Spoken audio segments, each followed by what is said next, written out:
तो चलो अगले यूनिट की तरफ बढ़ते हैं और अगले यूनिट का नाम है थर्मोडायनेमिक्स।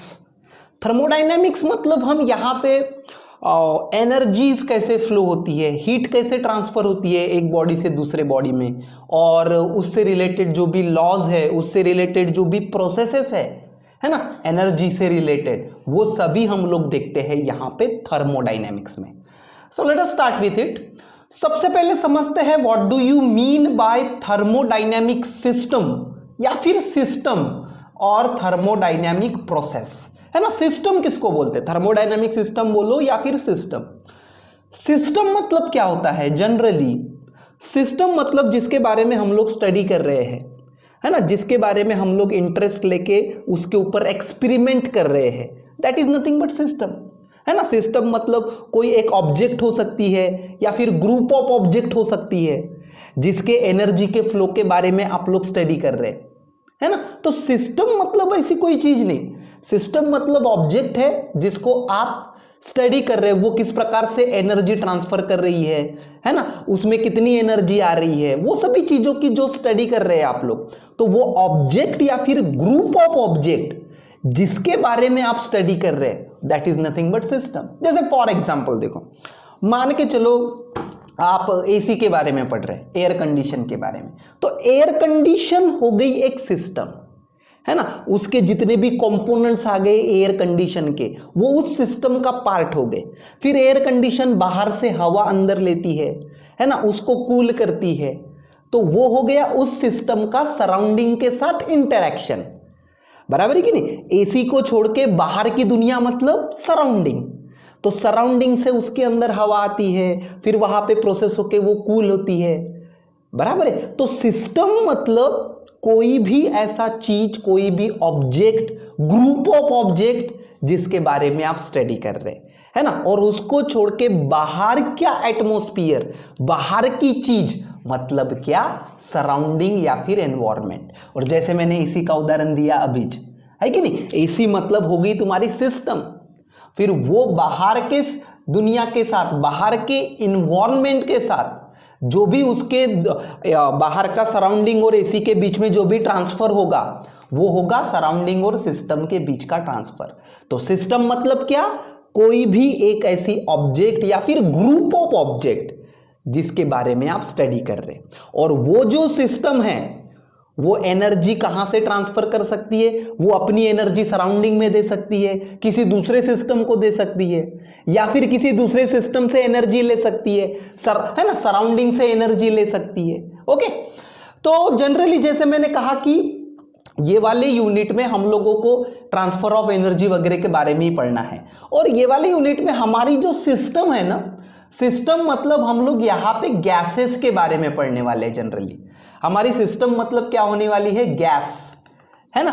लास्ट टाइम भी जैसे हम लोगों ने काइनेटिक थ्योरी ऑफ गैसेस देखा, ठीक है ना, तो उसी का कंटिन्यूएशन है ये बेसिकली, ठीक है। तो हमारे लिए सिस्टम मतलब क्या है, गैस। जनरली हम लोग इस यूनिट में सिस्टम मतलब गैस मान के चलेंगे, ठीक है ना। कोई भी चीज को सिस्टम बोल सकते हैं जिसके बारे में आप स्टडी कर रहे हैं, लेकिन हमारे लिए पर्टिकुलरली हमारे सिलेबस में, है ना, सिस्टम मतलब हमारे लिए है काइंड ऑफ गैस, ठीक है। तो जनरली जैसे मान के चलो ये एक सिस्टम कंसीडर किए मैंने, मतलब ये कोई तो भी गैस लिया मैंने, मतलब स्टैंडर्ड भाषा में कोई तो भी सिस्टम कंसीडर करा, तो अभी आपको पता है ना, गैस अगर लिया तो गैस का कुछ ना कुछ प्रेशर होगा, गैस का कुछ ना कुछ वॉल्यूम होगा, इसका कुछ ना कुछ टेम्परेचर होगा, बराबर है कि नहीं। तो ये हो गए सिस्टम के वेरिएबल्स। हमारे लिए सिस्टम मतलब क्या है, ये सिस्टम है, ये जो भी कंटेनर में आपने गैस लिया, है ना, जो भी चीज में आपने ये गैस कंसीडर कर रहे, ये हमारे लिए एक सिस्टम है। तो उस गैस का कुछ प्रेशर है, कुछ टेम्परेचर है, कुछ वॉल्यूम है, तो ये क्या हो गए सभी, ये हो गए उसके वेरिएबल्स, है ना, थर्मोडायनेमिक वेरिएबल्स हो गए इसके। कितना प्रेशर है इस गैस का, कितना वॉल्यूम है, उससे ये वाली सिस्टम डिफाइन हो गई, है ना। तो इनको क्या बोलेंगे हम लोग, वेरिएबल्स, सिस्टम के वेरिएबल्स, है ना। और ये सिस्टम के वेरिएबल के ऊपर से हमारे सिस्टम की क्या स्टेट है ये हमको पता, कौन से स्टेट में है हमारी सिस्टम फिलहाल, है ना, हमारे सिस्टम का फिलहाल प्रेशर क्या है, हमारे सिस्टम का फिलहाल वॉल्यूम क्या है, तो वो क्या हो गया, उस सिस्टम की state, it is the state of system, कौन सी फिलहाल स्टेट में हो, है कि नहीं, मतलब कौन से क्या उसका फिलहाल करंट स्टेटस है, that is nothing but state. ठीक है, जैसे मैंने एक सिंपल सी सिस्टम यहां पे निकाल के दिखाई है आपको कि अगर कोई तो भी गैस कंसीडर करते तो हमारे लिए गैस मतलब सिस्टम ही है, ठीक है ना। तो उसका मान के चलो प्रेशर है कुछ तो भी अज्यूम करो, प्रेशर है 30, ठीक है ना, Newton per metre square, volume है उसका कुछ तो भी 40 मीटर क्यूब, टेम्परेचर है उसका कुछ तो भी 320 केल्विन। तो ये क्या होगी, ये हो गए सिस्टम के वेरिएबल्स, और ये तीनों से हमारे सिस्टम की स्टेट डिफाइन हो गई, ठीक है ना। फिर मान के चलो ये वाले सिस्टम को आपने हीट दिए, तो उस हीट की वजह से अंदर का टेम्परेचर बढ़ गया, 320 से होके 600 केल्विन हो गया, प्रेशर कुछ तो भी ऐसा 20 हो गया, प्रेशर कम हो गया, वॉल्यूम मान के चलो बढ़ गया। तो इसका मतलब क्या हो गया, अभी कुछ तो भी आपने यहां पे प्रोसेस किए, ये वाले थर्मोडायनेमिक सिस्टम में अभी आपने कुछ तो भी प्रोसेस किए, बाहर से हीट दिए मतलब कुछ तो भी प्रोसेस दिए। तो बिकॉज ऑफ दैट प्रोसेस ये वाले थर्मोडायनेमिक की स्टेट चेंज हो गई, है ना। पहले इतनी थी स्टेट इसकी, 30 था प्रेशर, 40 था वॉल्यूम, अभी ये इसकी स्टेट ये वाली हो गई, है ना। अभी इसका प्रेशर 20 है, जस्ट समझने के लिए, जस्ट प्रेशर 20 है, वॉल्यूम 60 है, टेम्परेचर 600 हो गया। तो ये अभी सिस्टम एक स्टेट से दूसरे स्टेट में चला गया, उसका प्रेशर टेम्परेचर वॉल्यूम कुछ तो भी चेंज हो गया। तो थर्मोडायनामिक प्रोसेस मतलब क्या, कोई भी ऐसी एक्टिविटी, जैसे यहां पे आपने इस चीज को हीट दिए, है ना, तो थर्मोडायनामिक प्रोसेस मतलब क्या, any activity which changes the thermodynamic state, है ना, the state of the system is nothing but thermodynamic process.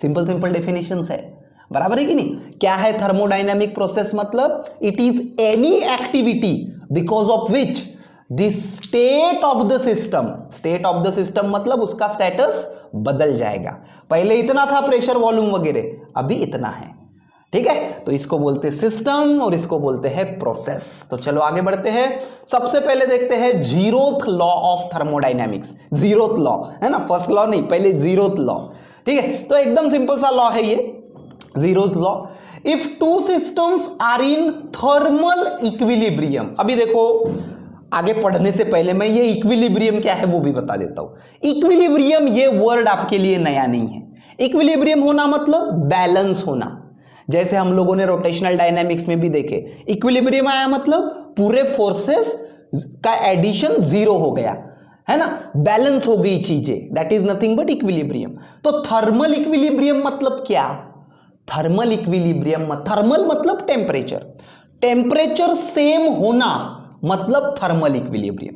कोई भी दो सिस्टम, या फिर अगर कोई भी सिस्टम लेते, आप कोई भी ऑब्जेक्ट लेते और उसका सराउंडिंग लेते, है ना, तो अगर इन दोनों के बीच में कुछ भी हीट ट्रांसफर नहीं हो रही, इसका भी टेम्परेचर T है और सराउंडिंग का भी टेम्परेचर T है, तो क्या बोलेंगे हम लोग, यहां पे कौन सा इक्विलिब्रियम है, थर्मल इक्विलिब्रियम है। कोई गर्म चीज आप ऐसे रख देते हो तो थोड़ी देर के बाद बराबर वो ठंडी ठंडी होके सराउंडिंग के टेम्परेचर में आ जाती है, मतलब क्या आ गया, थर्मल इक्विलिब्रियम हो गया, है ना। फ्रिज से बर्फ निकाल के बाहर रख दिए, धीरे धीरे पिघलने लगता है और नॉर्मल टेम्परेचर पे आ जाता है, क्या आ गया, थर्मल इक्विलिब्रियम आ गया, ठीक है। तो थर्मल इक्विलिब्रियम मतलब सेम टेम्परेचर, टेम्परेचर नहीं बदल रहा, ठीक है ना, और ना कोई टेम्परेचर कांस्टेंट है तो ना हीट ट्रांसफर नहीं हो रही, है ना। जैसे लास्ट यूनिट में भी देखे थे, हीट मतलब क्या, it is a form of radiation. तो टेम्परेचर अगर कम ज्यादा है तो क्या होंगे, हीट ट्रांसफर होगी, रेडिएशन ट्रांसफर्स होंगे, बराबर कि नहीं। तो if two systems are in thermal equilibrium with the third system separately, then they are in thermal equilibrium with each other. एकदम सिंपल सा लॉजिक है ना। तीन सिस्टम है यहां पे, है ना, तो तीन में से अगर दो सिस्टम ये तीसरे के साथ थर्मल इक्विलिब्रियम में है, पहली वाली भी है थर्मल इक्विलिब्रियम में और दूसरी वाली भी थर्मल इक्विलिब्रियम में है, ठीक है ना। जैसे हमारे पास तीन सिस्टम है या फिर तीन ऑब्जेक्ट्स है, तो ये ऑब्जेक्ट ए के साथ या फिर सिस्टम ए के साथ सिस्टम सी थर्मल इक्विलिब्रियम में है, at the same time system A के साथ सिस्टम बी भी थर्मल इक्विलिब्रियम में है है ना। ए के साथ सी भी थर्मल इक्विलिब्रियम में है और ए के साथ बी भी थर्मल इक्विलिब्रियम में है। तो इसका मतलब ये कि बी और सी ये भी दोनों थर्मल इक्विलिब्रियम में रहेंगे। बराबर है, सिंपल तुम्हारा मैथमेटिक्स है। x इक्वल टू वाई है, similarly x equal to Z है, तो क्या मैं y इक्वल टू जेड नहीं बोल सकता? 100% बोल सकता हूं। बस सिमिलर वैसा ही है ना। अगर ये y x के साथ थर्मल इक्विलिब्रियम में है, साथ ही साथ z भी x के साथ अगर थर्मल इक्विलिब्रियम में है, तो y और z भी एक दूसरे के साथ थर्मल इक्विलिब्रियम में रहेंगे। तो if two systems are in thermal equilibrium with third system separately, then both of those system are in thermal equilibrium, है ना। वो दोनों भी थर्मल इक्विलिब्रियम रहेंगे एक दूसरे के साथ। ठीक है, तो चलो आगे बढ़ते हैं। अभी समझते हैं इंपॉर्टेंट डेफिनेशंस थर्मोडायनामिक्स के, हीट, इंटरनल एनर्जी और वर्क। ठीक है ना। सबसे पहले देखते हैं हीट। हीट क्या है, ये लास्ट यूनिट में ही हमने देख लिया था। हीट मतलब फॉर्म ऑफ एनर्जी है, फॉर्म ऑफ रेडिएशन एनर्जी। जैसे मैंने सन और अर्थ का उदाहरण दिया था, है ना। सन से लाइट आती है, लेकिन सन की वजह से जो रेडिएशंस आते हैं उसकी वजह से हमको यहां पे हीट महसूस होती है ना, एनर्जी आती है हमारे यहाँ पे। तो हीट मतलब क्या? हीट मतलब वो आग नहीं, हीट मतलब radiation energy. Heat is a form of energy that can be transferred from one object to other, या फिर from one system to surrounding, है ना। सराउंडिंग में भी जा सकती है। जैसे कोई गर्म चीज आप रखते हो यहाँ पे, तो थोड़ी देर के बाद उसकी हीट सराउंडिंग में जा जाके वो नॉर्मल टेम्परेचर पे आ जाएगी। ठीक है ना। तो हीट मतलब क्या? It is a form of energy, particularly radiation energy, है ना। It is form of energy that can be transferred from one object to other, या फिर from one system to other, या फिर from system to surrounding. Surrounding को भी एक system ही consider करो आप, है कि नहीं। ये अगर कोई सिस्टम है आपकी, कोई ऑब्जेक्ट है, तो उसके बाहर की सराउंडिंग मतलब, है ना, यहां पे हीट जा सकती है लाइक दिस, या फिर यहां से इधर ला सकती है। ठीक है, तो ऑब्जेक्ट के बाहर जो भी है वो है सराउंडिंग। तो सराउंडिंग के साथ भी हीट का ट्रांसफर हो सकता है। ठीक है ना। सिंपल सा उदाहरण जैसे मैंने दिया था, गर्म चीज को रखोगे तो थोड़ी देर में नॉर्मल टेम्परेचर पे आ जाती है। क्यों? क्योंकि वो चीज, वो सिस्टम तुम्हारी किसके साथ हीट ट्रांसफर कर रही है? सराउंडिंग के साथ, एटमॉस्फेयर के साथ। ठीक है, तो हीट मतलब क्या? It is form of energy that can be transferred from one object to other, या फिर वन ऑब्जेक्ट टू सराउंडिंग। ठीक है, और एक कॉमन सेंस की बात है, अगर कोई एनर्जी एक जगह से दूसरी जगह जाती है, फ्लो हो रही है ना, अगर ये फॉर्म ऑफ एनर्जी एक जगह से दूसरी जगह पे जा रही है, मतलब कहीं ना कहीं से वो एनर्जी आई है ना। अपने आप ही energy can not be created nor be destroyed. तो ये अगर एनर्जी एक जगह से दूसरी जगह ट्रांसफर हो रही है, मतलब वो किसी की वजह से तो भी क्रिएट हुई है। तो it can be created at the expense of loss of other form of energy, है ना। कोई तो भी दूसरे फॉर्म की एनर्जी लॉस हुई, इसलिए हीट फ्लो हो रही है ना। Energy can not be created nor be destroyed. अगर यहां से कुछ हीट फ्लो हो रही है तो वो आई कहां से? कहीं से तो भी दूसरे फॉर्म ऑफ एनर्जी की वजह से आई। ठीक है ना। तो खैर ये सेंटेंस डेफिनेशन के लिए काम का नहीं है, जस्ट आपके के लिए बताया। लेकिन हीट की definition is form of energy that can be transferred from one object to other. Internal energy, internal energy की डेफिनेशन क्या है? देखो जैसे मैंने शुरुआत में ही बताया कि इस यूनिट में हमारे लिए सिस्टम मतलब क्या है? गैस, है ना। जो भी गैस कंसीडर करेंगे हम लोग, ये है हमारे लिए सिस्टम। गैस के रहते मॉलिक्यूल्स। और पिछले यूनिट में देखा हमने कि गैस के मॉलिक्यूल्स जो है वो कंटिन्यूअसली रैंडम मोशन में रहते हैं, है कि नहीं। कंटिन्यूअसली रैंडम मोशन में रहते, है ना। तो उनके रैंडम मोशन की वजह से यहां पे काइनेटिक एनर्जी आती है, या फिर इस सिस्टम में कुछ एनर्जी रहती है। तो वो जो सिस्टम की एनर्जी है, because of the random disordered motion of the molecules, है ना। डिसऑर्डर्ड मोशन मतलब कैसे भी मूव हो रही है ना। इनका कोई भरोसा नहीं किधर जा रहे, ऐसे ब्राउनियन मूवमेंट में जा रहे, कहीं भी जा रहे।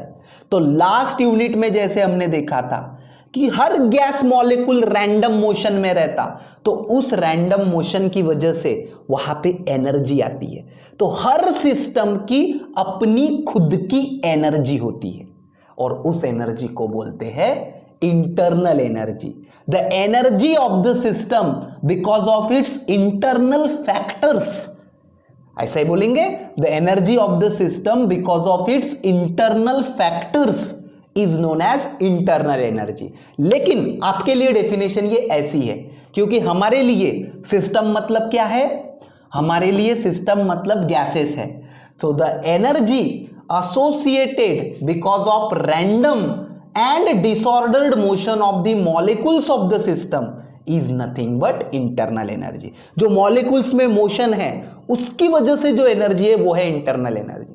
अभी आप बोल सकते हैं सर अभी गैसेस नहीं, सिस्टम तो जनरल भी हो सकती है, सॉलिड लिक्विड कुछ भी हो सकती है ना, तो उस समय energy associated with their molecules, potential energy वगैरह कंसीडर करते हैं, ठीक है ना। लेकिन हमारे लिए इंटरनल एनर्जी मतलब आप ऐसे डिफाइन करो, it is the energy associated because of random motion of molecules, ठीक है। एनर्जी ही है ना, सिस्टम की खुद की एनर्जी है, ना बाहर से मिली उसको, ना कहीं से कुछ हुआ, है ना, उसके अंदर के मॉलिक्यूल्स की वजह से ही है वो एनर्जी, पहले से ही है उसमें, ठीक है ना, वो हो गई इंटरनल एनर्जी। उसके बाद डिफाइन करते हैं वर्क। वर्क भी एनर्जी का ही फॉर्म है, याद रखो, वर्क का भी यूनिट क्या है, जूल। तो work is also the form of energy, लेकिन कौन सा एनर्जी बोल सकते उसको बोल सकते it is a form of mechanical energy. जब एनर्जी एक जगह से दूसरी जगह पे ट्रांसफर होती है in form of mechanical energy, तो उस समय बोलते हैं हम लोग क्या हो गया, वर्क हो गया, है ना। जैसे फॉर एग्जांपल देखो, ऐसा कोई तो भी एक बड़ी सी चीज है और इसको आप धक्का मार रहे हो जोर से, मतलब आप क्या लगा रहे हो, फोर्स लगा रहे, है ना। वर्क का जनरल फॉर्मूला आपको पता है, देखो, फोर्स इनटू डिस्प्लेसमेंट, है ना, जनरल फॉर्मूला। थर्मोडायनेमिक्स के लिए वर्क का फॉर्मूला कुछ अलग डिफाइन करते हैं, वो आगे देखेंगे, लेकिन वर्क का जनरल फॉर्मूला आपको पता है, फोर्स इनटू डिस्प्लेसमेंट। तो अगर ये कोई तो भी बड़ी सी चीज है, ठीक है ना, तो इसको आप फोर्स लगा रहे हैं और वो फोर्स की वजह से ये चीज यहां से यहां पे आ गई, मतलब डिस्टेंस आ गया x, तो वर्क क्या बोलते हैं आप लोग, फोर्स इनटू डिस्प्लेसमेंट। इतना वर्क आपने किया, इतना वर्क आपने किया, ठीक है ना। लेकिन अभी मान के चलो इसी चीज को आपने ऐसा धक्का मार के इधर आगे लेके जाने की बजाय उस चीज को ऐसा पकड़ के रखे ऊपर, है ना, और आप एक ही जगह पे खड़े हो, तो भी आपको एनर्जी लगेगी, है ना। लेकिन उस समय वर्क होगा क्या, उस समय वर्क नहीं होगा, है ना, क्योंकि डिस्प्लेसमेंट नहीं है।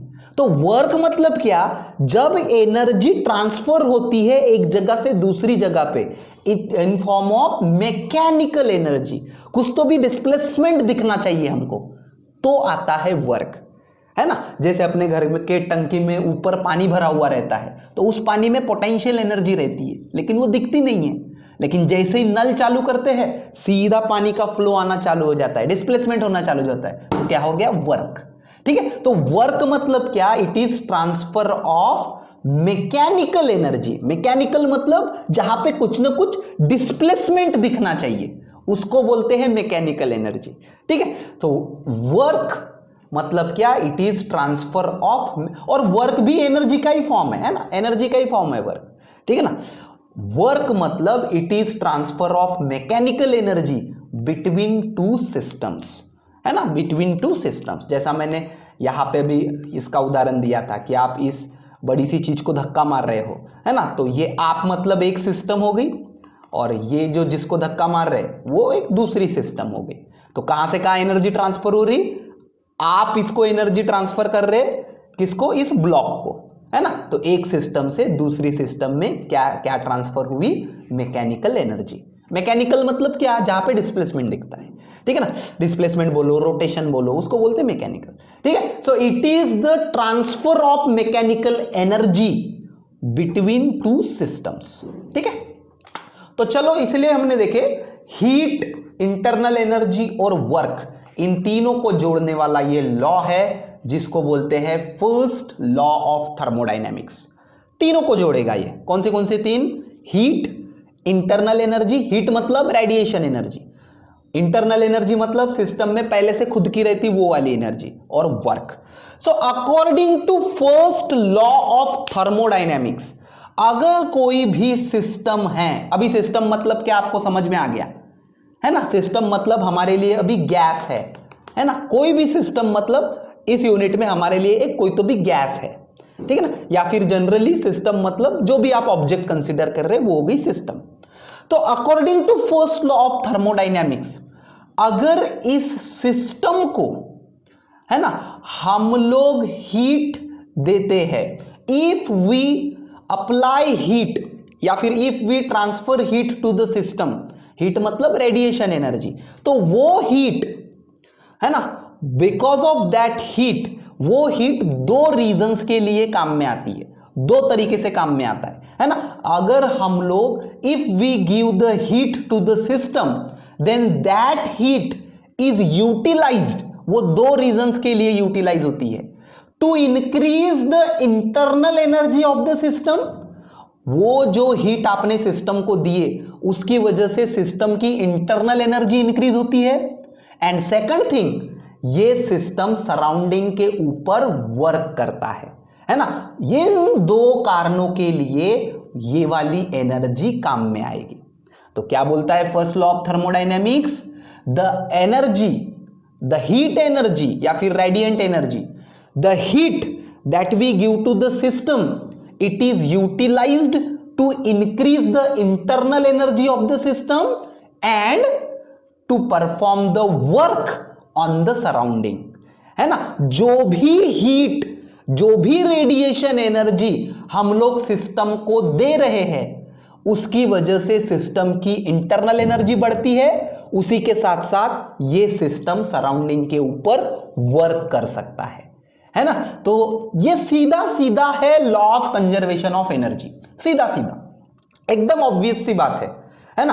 अगर कोई इस सिस्टम को आप लोग एनर्जी दे रहे हो, 20 जूल की एनर्जी दे रहे हो, तो energy can not be created nor be destroyed, तो 20 में से कुछ एनर्जी इसकी इंटरनल एनर्जी बढ़ाने में लग गई, मतलब 10 जूल से इसकी इंटरनल एनर्जी बढ़ गई, तो बचा वाला 10 जूल किस में आ जाएगा, वर्क में आ जाएगा, है ना। ये सिस्टम सराउंडिंग के ऊपर वर्क करेगा, सो 10 + 10 कितना हो जाएगा, 20। तो ये completely law of conservation of energy है, सीधा सीधा।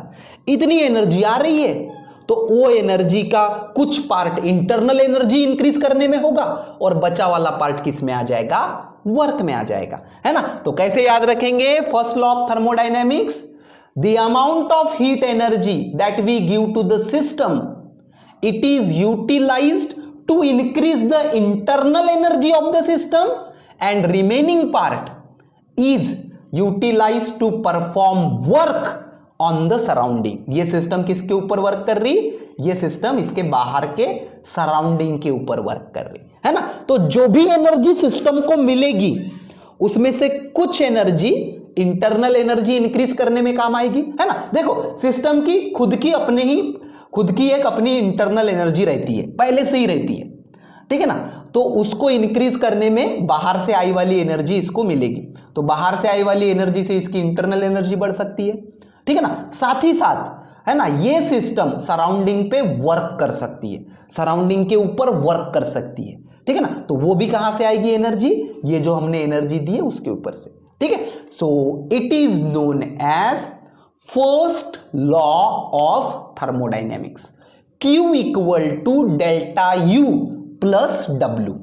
Q मतलब heat that we supply to the system, जो हीट हम लोग सिस्टम को दे रहे हैं, है ना, the heat that we supply to the system. Delta U मतलब increase in the internal energy, और W मतलब work done by the system, ठीक है ना। तो according to law of conservation सीधा सीधा हिसाब है, जितनी भी हीट आप सिस्टम को दोगे क्यों, उसमें से कुछ पार्ट किसके लिए काम में आएगा, इंटरनल एनर्जी बढ़ाने के लिए काम में आएगा, और बचा वाला जो एनर्जी है वो किस काम में आएगा, वर्क करने में काम आएगा, है ना। तो जो भी एनर्जी आप दोगे सिस्टम को बाहर से, है ना, जो भी एनर्जी हीट एनर्जी देंगे तो उसका कुछ पोर्शन इंटरनल एनर्जी बढ़ाने के काम आएगा और कुछ पोर्शन सिस्टम क्या करेगी, सराउंडिंग के ऊपर वर्क करेगी। ठीक है, तो सीधा सीधा हिसाब है, इसमें से कुछ पार्ट इधर गया कुछ इधर गया, तो Q equal to delta U plus W, बराबर है। So this is pure form of law of conservation of energy, है ना। एमसीक्यू भी आता है, first law of thermodynamics is related to, है ना। तो जो भी लॉ ऑफ कंजर्वेशन वाला ऑप्शन है, कंटिन्यूअसली लास्ट 2 ईयर से ये एमसीक्यू आ रहा है। ठीक है, तो first law of thermodynamics simple, Q equal to जो भी हीट हम लोग सिस्टम को देते हैं उसकी वजह से उसकी इंटरनल एनर्जी बढ़ती है और उसके साथ साथ वो सिस्टम सराउंडिंग के ऊपर वर्क भी करती है।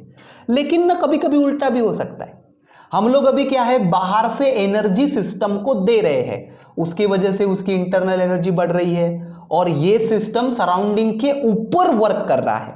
सराउंडिंग के ऊपर वर्क कर रहा है मतलब कैसा, देखो ऐसा समझो, है ना। मान के चलो ये कोई तो भी गैस भरा है हमने इसके अंदर और ये कुछ तो भी पिस्टन है, पिस्टन समझता नहीं, है ना, ये पिस्टन है और यहां पे कुछ तो भी गैस है। ठीक है, तो आपने जो एनर्जी दिए, हीट एनर्जी, उसकी वजह से इसका वॉल्यूम बढ़ा और वॉल्यूम बढ़ने के कारण ये पिस्टन ऊपर गया। मतलब किसने वर्क किया, ये वाले गैस ने सराउंडिंग के ऊपर वर्क किया, है ना। तो ये हो गया work done by the system. ठीक है ना, और ये क्यों हुआ वर्क, क्योंकि आपने इधर बाहर से हीट सप्लाई करे। लेकिन उल्टा भी हो सकता है ना। अगर ये पिस्टन हमने बाहर से दबाए ऐसे, तो अभी वर्क किसके ऊपर हो रहा है, अभी सिस्टम के ऊपर वर्क हो रहा है, उसका वॉल्यूम कम होगा। तो उल्टा भी हो सकता है, सिस्टम के ऊपर वर्क हो रहा है तो उस समय फिर हीट हमको सप्लाई नहीं करनी पड़ेगी इसको, यहां से हीट अभी बाहर निकलेगी, है ना, हीट रिलीज होगी। तो सिस्टम से हीट रिलीज भी हो सकती है। ठीक है ना, हमेशा हम लोग सिस्टम को हीट सप्लाई ही करेंगे ऐसा नहीं है, वहां से हीट रिलीज भी हो सकती है, बाहर भी निकल सकती है। कब, अगर ये उल्टी दिशा में जाए तो, है ना। अगर हम लोग सिस्टम के ऊपर वर्क करें तो उसकी वजह से हीट रिलीज भी हो सकती है। तो इसीलिए यहां पे बरोबर साइन कन्वेंशन फॉलो करना, साइन कन्वेंशन, है कि नहीं। दोनों तरीके पॉसिबल है, हम लोग सिस्टम को हीट दे भी सकते हैं बाहर से या फिर सिस्टम से हीट निकल भी सकती है। ठीक है ना, तो प्लस कब लेना माइनस कब लेना ये बराबर पता होना चाहिए। वर्क सिस्टम सराउंडिंग के ऊपर कर सकती है, मतलब work done by the system, या फिर हम लोग बाहर से वर्क कर सकते हैं, जैसे ये उल्टी दिशा में बताया, है ना। अभी ये इधर से बाहर से एनर्जी आ रही है, इंटरनल एनर्जी बढ़ रही है और वर्क हो रहा है। लेकिन उल्टा भी हो सकता है, इधर से वर्क किया, इंटरनल एनर्जी कम हो गई और कुछ एनर्जी रिलीज भी हो गई, ऐसा भी हो सकता है। ठीक है ना, तो वर्क में भी बराबर पॉजिटिव नेगेटिव देखना पड़ेगा कि सिस्टम ने वर्क किया कि सिस्टम के ऊपर वर्क हुआ, है ना। अगर सिस्टम ने वर्क किया तो पॉजिटिव लेना पड़ेगा, तो पॉजिटिव नेगेटिव बराबर देखना पड़ेगा, किसका, क्यू का और डब्ल्यू का। पर फिर इंटरनल एनर्जी का तो क्या है, चेंज ही है, उसका पॉजिटिव नेगेटिव अपने आप ही बराबर आ जाता है। ठीक है ना, तो कैसे पॉजिटिव नेगेटिव बराबर याद रखोगे, देखो सबसे पहले क्यू के बारे में याद रखो। क्यों पॉजिटिव नेगेटिव आएगा समझा क्या, है ना, क्योंकि ये law of conservation of energy है। ठीक है ना, तो यहां पे हम लोग एनर्जी सिस्टम को दे भी सकते हैं या फिर वहां से एनर्जी निकल भी सकती है। तो एक ही इक्वेशन में वो दोनों चीजें कैसे निकालोगे, है ना। तो एक को पॉजिटिव करना पड़ेगा कंसीडर, दूसरे को नेगेटिव। तो क्यू मतलब जो एनर्जी हम लोग सिस्टम को देते हैं, है ना, अगर हम लोग बाहर से एनर्जी सिस्टम को देते हैं, सिस्टम में ऐड करते हैं एनर्जी, तो उसको लेना पॉजिटिव। लेकिन अगर सिस्टम से बाहर निकलती है एनर्जी, रिलीज होती है एनर्जी, है ना, बिकॉज ऑफ वर्क करने की वजह से बोलो या फिर कोई और रीजन से, तो सिस्टम से अगर एनर्जी रिलीज होती है तो वो वाले एनर्जी को लेना निगेटिव। ठीक है, पॉजिटिव किसको, अगर सिस्टम में एनर्जी डाल रहे हैं हम लोग तो पॉजिटिव, लेकिन सिस्टम से एनर्जी बाहर निकल रही है तो नेगेटिव। सिमिलरली वर्क का भी है, अगर सिस्टम खुद वर्क करती है सराउंडिंग के ऊपर, है ना, अगर सिस्टम खुद वर्क करती है bye the system, work done by the system, तो फिर उस वर्क को पॉजिटिव लेना, है ना, जैसा मैंने अभी पिस्टन का उदाहरण दिया था, हीट की वजह से वो गैस ने पिस्टन को ऊपर ढकेला, मतलब गैस ने वर्क किया, ठीक है ना। तो सिस्टम ने अगर वर्क किया, bye the system, work done by the system, तो उसको पॉजिटिव करेंगे। लेकिन आप लोग बाहर से सिस्टम के ऊपर वर्क कर रहे, है ना, जैसे पिस्टन बाहर से दबा रहे, तो वो क्या हो जाएगा, निगेटिव वर्क, है ना। अगर ऑन द सिस्टम वर्क है ना, सिस्टम के ऊपर वर्क है, तो उसको लेना निगेटिव, ठीक है। एक न्यूमेरिकल लेते हैं, उसके ऊपर से आपको ये क्लियर हो जाएगा। 104 joule work is done on certain volume of gas. Certain volume of gas मतलब सिस्टम, हमारे लिए सिस्टम। तो on the system, work done on the system, है ना, बराबर से पढ़ो, work done on the system. System ने किया क्या वर्क, नहीं, सिस्टम के ऊपर हो रहा है। ऑन द सिस्टम कितना वर्क हो रहा है, 104 जूल, इतना वर्क सिस्टम के ऊपर हो रहा है। तो चलो पॉजिटिव लेंगे कि नेगेटिव लेंगे, अब भी बताया, अगर सिस्टम ने वर्क किया bye the system, work done by the system, तो उसको पॉजिटिव लेना। लेकिन ऑन द सिस्टम, खुद सिस्टम के ऊपर वर्क हुआ, तो उसको नेगेटिव लेना। तो ये हो गया नेगेटिव, ठीक है। आगे पढ़ो, if the gas releases 125 kilo joule of heat, यहां पे ना किलो जूल चाहिए, है ना, ये किलो जूल चाहिए, लिखने में गड़बड़ होगी, 104 किलो जूल, ठीक है ना। If gas releases 125 kilo joule of heat, ये सिस्टम एनर्जी रिलीज कर रही है, हीट रिलीज कर रही है, तो पॉजिटिव की निगेटिव, है ना। हीट अगर सिस्टम के अंदर ऐड हुई तो पॉजिटिव, लेकिन बाहर निकली, रिलीज हुई, तो निगेटिव। तो यहां पे हीट भी निगेटिव आएगी, -125 किलो जूल, और वर्क भी माइनस आएगा। क्यों दोनों माइनस आए, समझ गया आ गया, क्यों दोनों माइनस आए, समझ में आया, है ना। दोनों माइनस वो वाले कन्वेंशन की वजह से आए, ठीक है। तो ये भी माइनस, ये भी माइनस, बराबर से इंटरनल एनर्जी रखो, तो आपको आंसर मिलेगा -21। लेकिन आंसर लिखते समय सिर्फ आप 21 किलो जूल ऐसा ही लिखना, है ना, ऐसा लास्ट में जो आप फाइनल लिखते ना, तो क्योंकि चेंज पूछा है ना, देखो ना, प्लस हुआ कि माइनस हुआ उससे कोई मतलब नहीं, क्वेश्चन में सिर्फ क्या पूछा है, चेंज। तो change in internal energy is 21 kilo joule. अभी आपको समझ में आ गया, माइनस साइन है मतलब कम हो गई इसकी इंटरनल एनर्जी, कितनी तो भी पहले से थी उसकी इंटरनल एनर्जी, अभी 21 से कम हो गई। लेकिन लिखते समय क्या लिखना, कि क्योंकि पूछा क्या है, देखो, calculate the change in internal energy, तो कितने का चेंज हुआ, 21 किलो जूल का। सिंपल। तो कब प्लस कब माइनस, वेरी वेरी सिंपल, ठीक है। चलो आगे बढ़ते हैं, थर्मोडायनामिक इक्विलिब्रियम। देखो अभी मैंने थर्मल इक्विलिब्रियम के बारे में बताया था, है ना, वो लॉ में वर्ड आया था थर्मल इक्विलिब्रियम, तो अभी बताया था। क्या है थर्मल इक्विलिब्रियम, कोई भी दो सिस्टम या फिर कोई भी दो ऑब्जेक्ट सेम टेम्परेचर पे है, तो दोनों के बीच में हीट ट्रांसफर होगा क्या, रेडिएशन ट्रांसफर होगा क्या, नहीं होगा, तो उसको बोलेंगे thermal equilibrium. Similarly chemical equilibrium किसको बोलेंगे, है ना, अगर सिस्टम में कुछ भी केमिकल रिएक्शन नहीं हो रही है, ना सिस्टम के अंदर हो रही है और ना ही सिस्टम की सराउंडिंग के साथ हो रही है, तो केमिकल रिएक्शन नहीं हो रही है कुछ भी, तो केमिकल कंपोजिशन उसका कांस्टेंट है, तो हम लोग लेंगे सिस्टम किसमें है, केमिकल इक्विलिब्रियम में है कि नहीं। केमिकल कंपोजिशन उसका कांस्टेंट होना चाहिए, ना अंदर रिएक्शन चाहिए ना सराउंडिंग के साथ रिएक्शन चाहिए, ठीक है। सिमिलरली मैकेनिकल इक्विलिब्रियम किसको बोलते हैं, मैकेनिकल फोर्सेस वगैरह हो गए, है ना, मैकेनिकल मतलब रिलेटेड टू फोर्स, तो फोर्स का इक्विलिब्रियम तो आपको पता ही है ना, सभी फोर्सेस का एडिशन 0 होना चाहिए, मतलब कोई भी अनबैलेंस फोर्स नहीं बचना चाहिए, ना सिस्टम के अंदर और ना ही सिस्टम और सराउंडिंग के साथ। तो अगर वहां पे अनबैलेंस फोर्स 0 है ना, नेट फोर्स 0 है सिस्टम के अंदर, सिमिलरली सराउंडिंग के साथ, तो हम लोग बोलेंगे क्या है, मैकेनिकल इक्विलिब्रियम। तो इक्विलिब्रियम मतलब सिस्टम सराउंडिंग के साथ ऐसे कुछ भी ट्रांसफर करना नहीं चाहिए। अगर थर्मल इक्विलिब्रियम है तो टेम्परेचर ट्रांसफर नहीं करना चाहिए, है ना।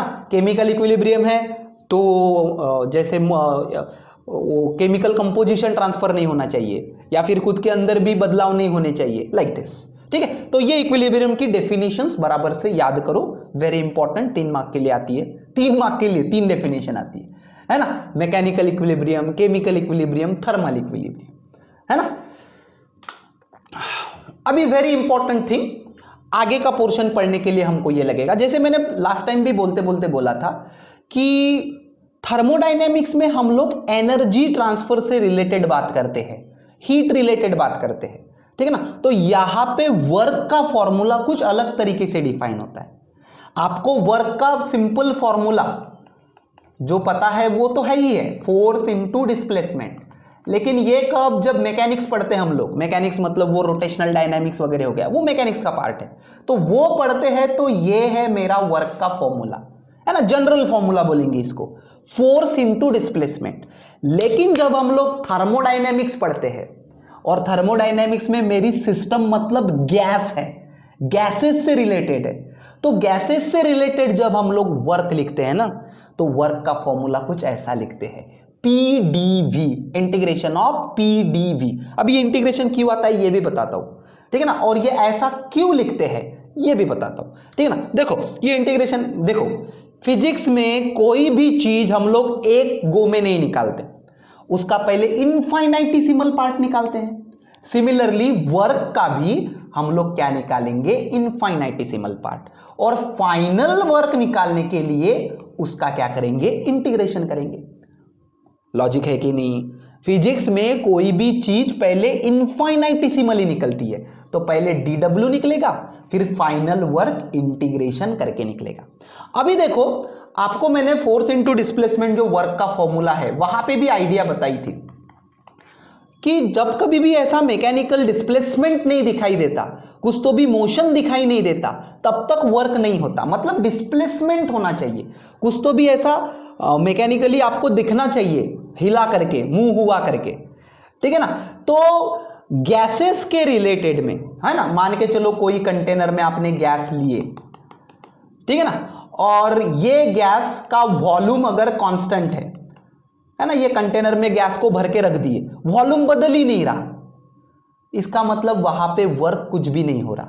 गैसेस के बारे में जब बात करते हैं ना हम लोग, तो वॉल्यूम बदलना चाहिए, जैसा डिस्प्लेसमेंट बोलते उधर फोर्स लगाने के बाद डिस्प्लेसमेंट आना चाहिए, वैसा ही गैसेस में वॉल्यूम में अगर चेंज होता है, चाहे वॉल्यूम इंक्रीज हो डिक्रीज हो, तो वॉल्यूम में अगर कम ज्यादा होता है तो बोलते हैं कि वहां पे क्या हुआ, वर्क हुआ, है ना। तो जैसे उधर आपका डिस्प्लेसमेंट है ना, फोर्स लगाते हो तो डिस्प्लेसमेंट हुआ तो वर्क आता है ना। कोई चीज को फोर्स लगाते ही जा रहे लेकिन वो चीज हिल ही नहीं रही है, डिस्प्लेसमेंट जीरो है, तो वर्क कितना हुआ, जीरो।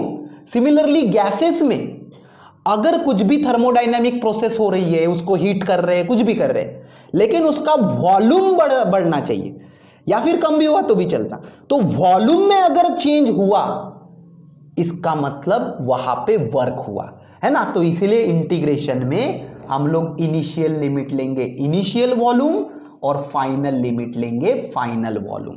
तो वॉल्यूम क्यों इंपॉर्टेंट है वर्क के फॉर्मूले में, समझ में आ गया, क्योंकि हम लोग गैसेस के बारे में देख रहे हैं, और गैसेस में वर्क तभी बोलेंगे जब उसके वॉल्यूम में चेंज होगा, है ना। चाहे वॉल्यूम एक्सपांड होगा या फिर चाहे वॉल्यूम कम होगा चलेगा, लेकिन वॉल्यूम में बदलाव आना चाहिए। जैसे डिस्प्लेसमेंट आना चाहिए, पॉजिटिव डिस्प्लेसमेंट या फिर निगेटिव डिस्प्लेसमेंट दोनों चलते, उसी प्रकार से यहां पे वॉल्यूम एक्सपांड होगा तो भी चलेगा, या फिर वॉल्यूम कम हुआ तो भी चलेगा, लेकिन वॉल्यूम में चेंज होना चाहिए, ठीक है। तो इसीलिए वर्क का फॉर्मूला है लाइक दिस, है ना। क्या चेंज होगा, गैस के ऊपर, सिस्टम के ऊपर वर्क होगा, या फिर वर्क आएगा इस वाले यूनिट में थर्मोडायनेमिक्स में, तो वर्क होगा मतलब वॉल्यूम में चेंज होगा, ठीक है। तो इसलिए इंटीग्रेशन की limit initial volume to the final volume, ठीक है ना। और ये जो वर्क का फॉर्मूला है, इंटीग्रेशन की लिमिट समझ में आ गई, क्योंकि वॉल्यूम में चेंज हो रहा है, तो जो भी चेंज होता है वॉल्यूम में, है ना, इनिशियल वॉल्यूम यहां पे, फाइनल वॉल्यूम यहां पे, ठीक है ना। अभी ये जो वर्क का फॉर्मूला है स्मॉल वर्क डीडब्ल्यू, उसको हम लोग पीडीवी ऐसा लिखते हैं, तो हमारे लिए वर्क का फॉर्मूला है इंटीग्रेशन ऑफ पीडीवी, और वॉल्यूम कहां से कहां तक, इनिशियल वॉल्यूम से फाइनल वॉल्यूम। तो ये पीडीवी ये ऐसा क्यों लिखते हैं गैसेस में वर्क का फॉर्मूला, ये भी सिंपल लॉजिक है एकदम आपको समझने के लिए सिर्फ, ठीक है ना। देखो वर्क जनरली कैसा याद रखते हो आप लोग, फोर्स इनटू डिस्प्लेसमेंट रखते हो, लेकिन प्रेशर का फॉर्मूला क्या होता है याद करो तो, क्योंकि गैसेस वगैरह में प्रेशर रहता है, तो pressure is force per unit area रहता है, तो फोर्स को प्रेशर इनटू एरिया लिख सकते हैं, लिख सकते हैं। तो चलो लिखो तो प्रेशर इनटू एरिया, और ये डिस्प्लेसमेंट जैसा का वैसा। तो अगर ये छोटा सा मैंने गैस लिया, इसका एरिया है ए, ठीक है, और डिस्प्लेसमेंट हुआ एक्स, ठीक है, और यहां पे गैस का प्रेशर कुछ तो भी है, बराबर है। तो देखो अगर ये छोटा सा वॉल्यूम लिया मैंने गैस का, ठीक है ना, तो अगर यहां पे इस प्रकार से डिस्प्लेसमेंट आया, मतलब इसका वॉल्यूम यहां से ये डार्क नीले से यहां तक बढ़ गया, ठीक है ना। तो देखो ये वाला सिलेंडर देखो यहां से यहां तक, ये वाला इसका है ना, सिलेंडर का वॉल्यूम कैसा बोलते हैं हम लोग, सिलेंडर का वॉल्यूम कैसा लिखते हैं याद करो तो, सिलेंडर के वॉल्यूम का formula area of base into height, ऐसा ही रहता ना वॉल्यूम का फॉर्मूला, ठीक है ना।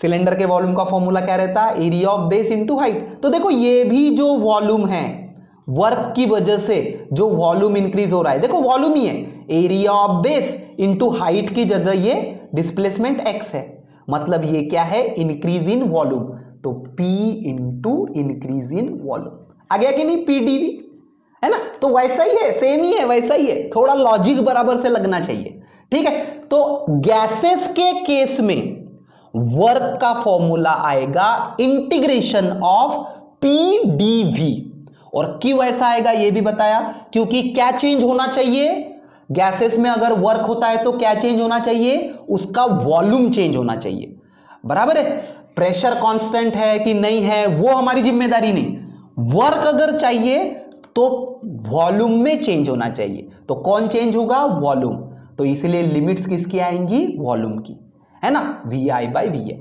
अभी आप बोलेंगे सर ये पी को बाहर निकाल ले क्या इंटीग्रेशन के, पहले कैसे निकाल लेंगे, है ना, पी कांस्टेंट है ये अभी आपको पता थोड़ी है, अगर कोई सिस्टम में पी कांस्टेंट है तो बाहर निकलेगा, है ना, अदरवाइज पी ऐसा लिखने में, बाहर लिखने में अच्छा लगता है तो बाहर निकाले, ऐसा नहीं, ठीक है ना। तो कितना होगा वर्क हमारे थर्मोडायनेमिक सिस्टम में, क्या है वर्क का फॉर्मूला, इंटीग्रेशन ऑफ पीडीवी, और इंटीग्रेशन की लिमिट्स कहां से कहां तक, इनिशियल वॉल्यूम से फाइनल वॉल्यूम।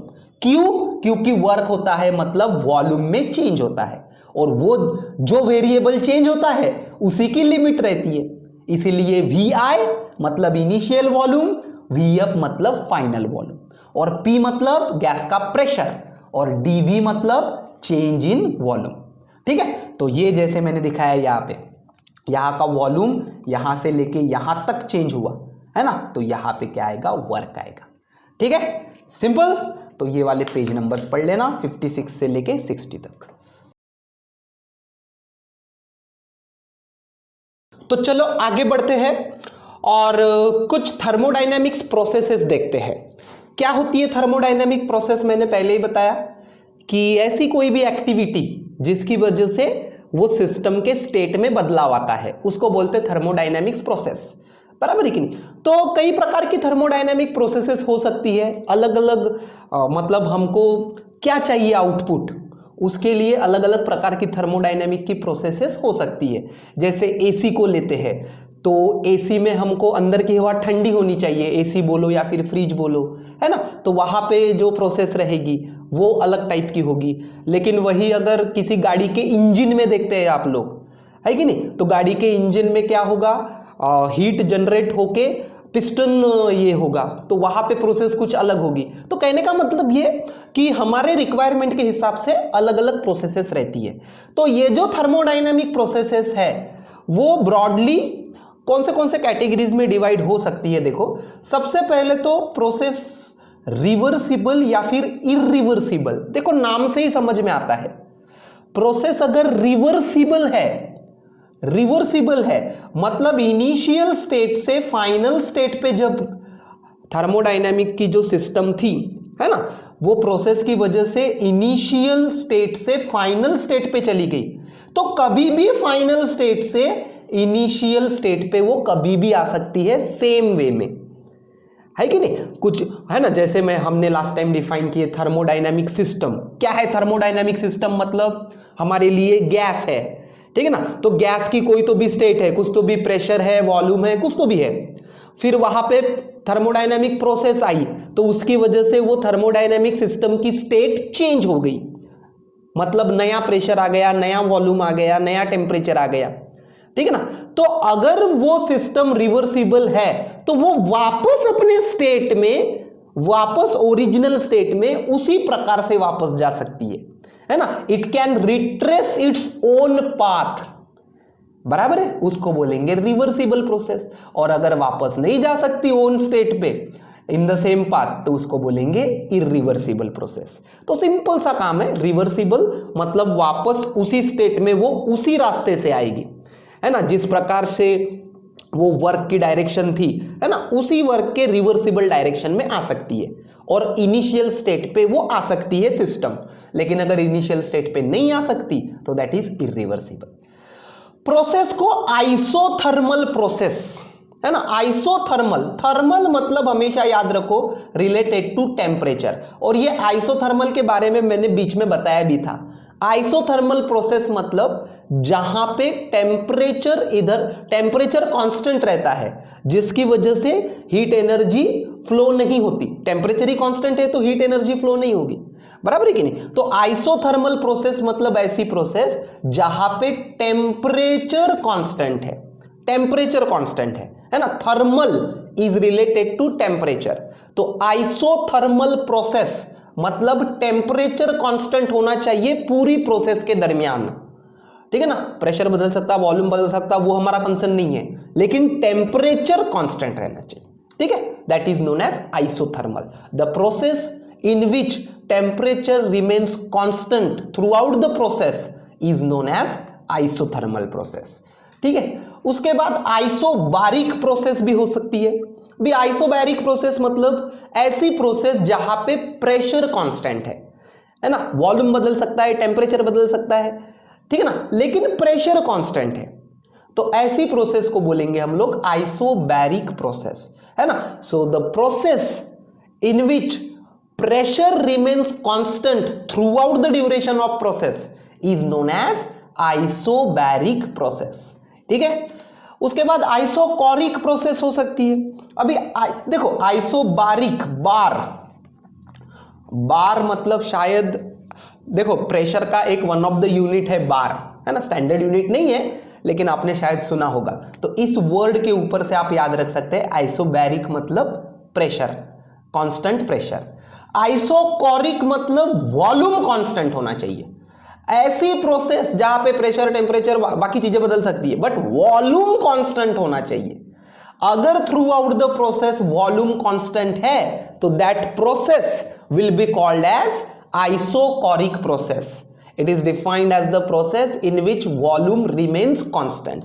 अभी देखो इसमें वॉल्यूम कांस्टेंट है, वॉल्यूम कांस्टेंट है मतलब change in volume is zero, और अगर चेंज इन वॉल्यूम जीरो है तो मैं ये भी बोल सकता हूं कि इस प्रोसेस के लिए एक्सटर्नल वर्क डन भी जीरो, यस और नो, है ना। वर्क डन, हमारे थर्मोडायनेमिक्स में वर्क डन का फॉर्मूला कैसे लिखे थे?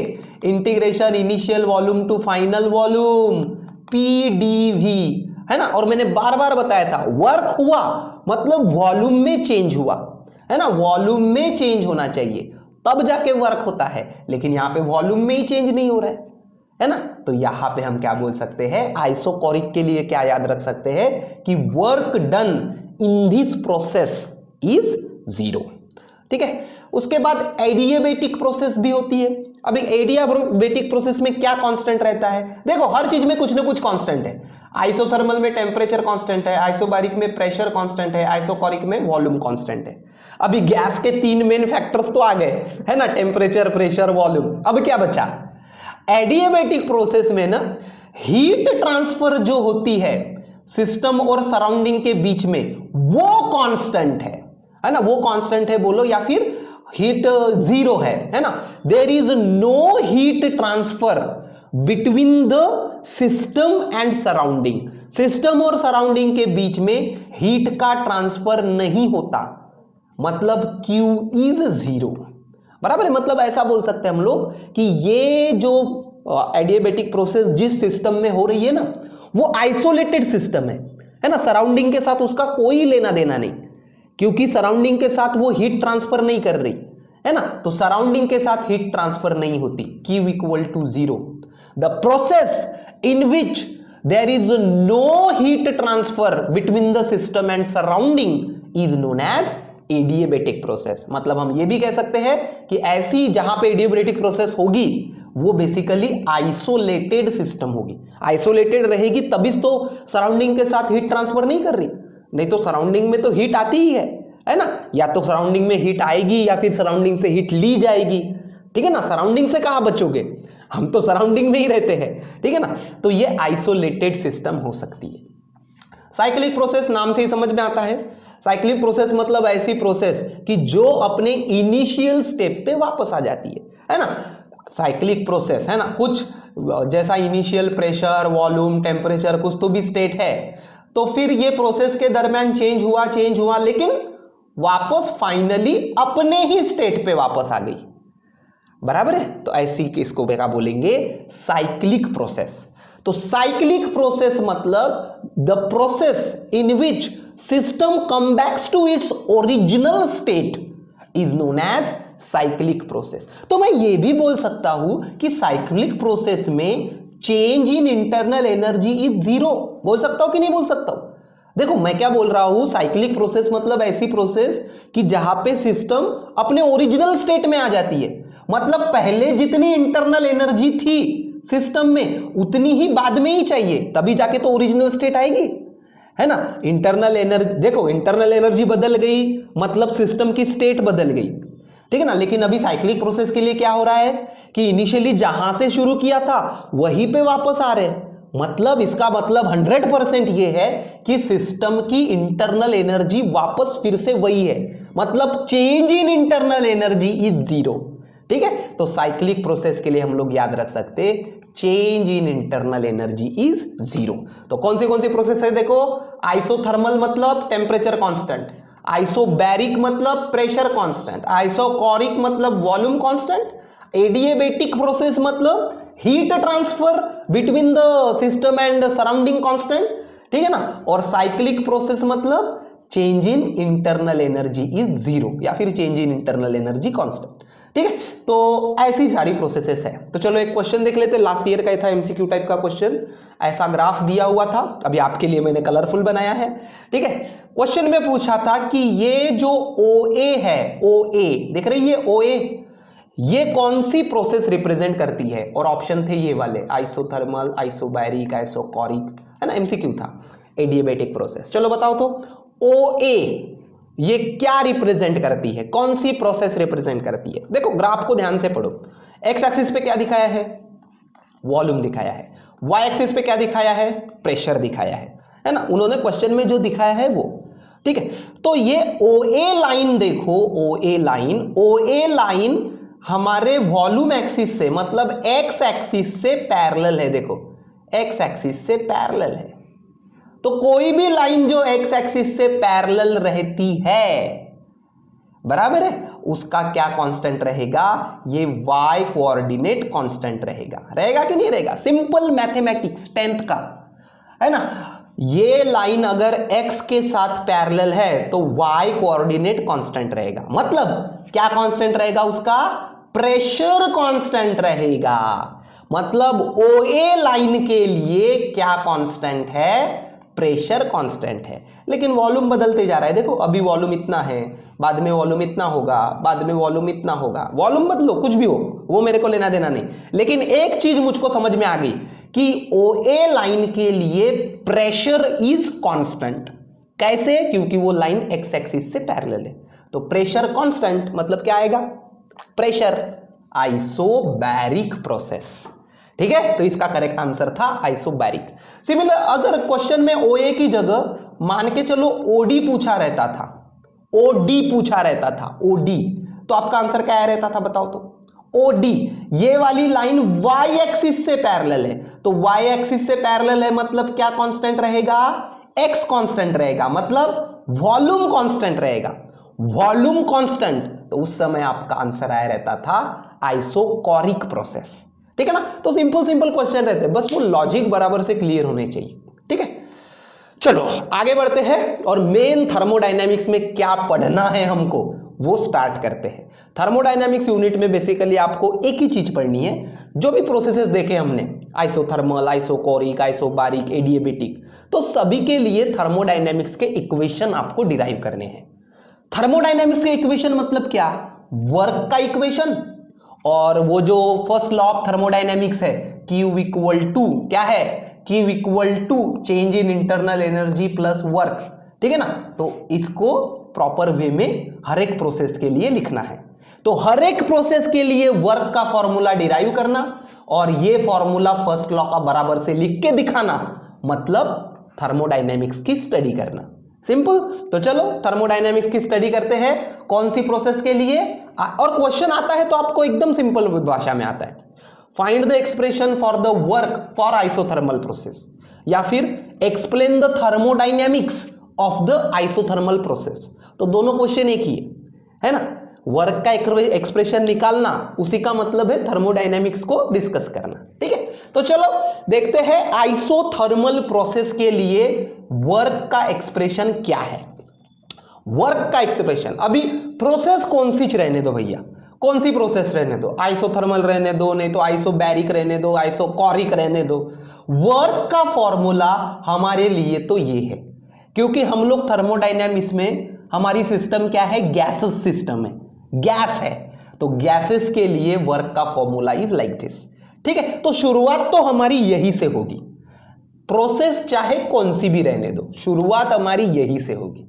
ठीक है ना, क्यों, क्योंकि वर्क का फॉर्मूला गैसेस के लिए इस तरह से लिखा जाता है, और क्यों इस तरह से लिखा जाता है ये भी मैंने लास्ट क्लास में बताया।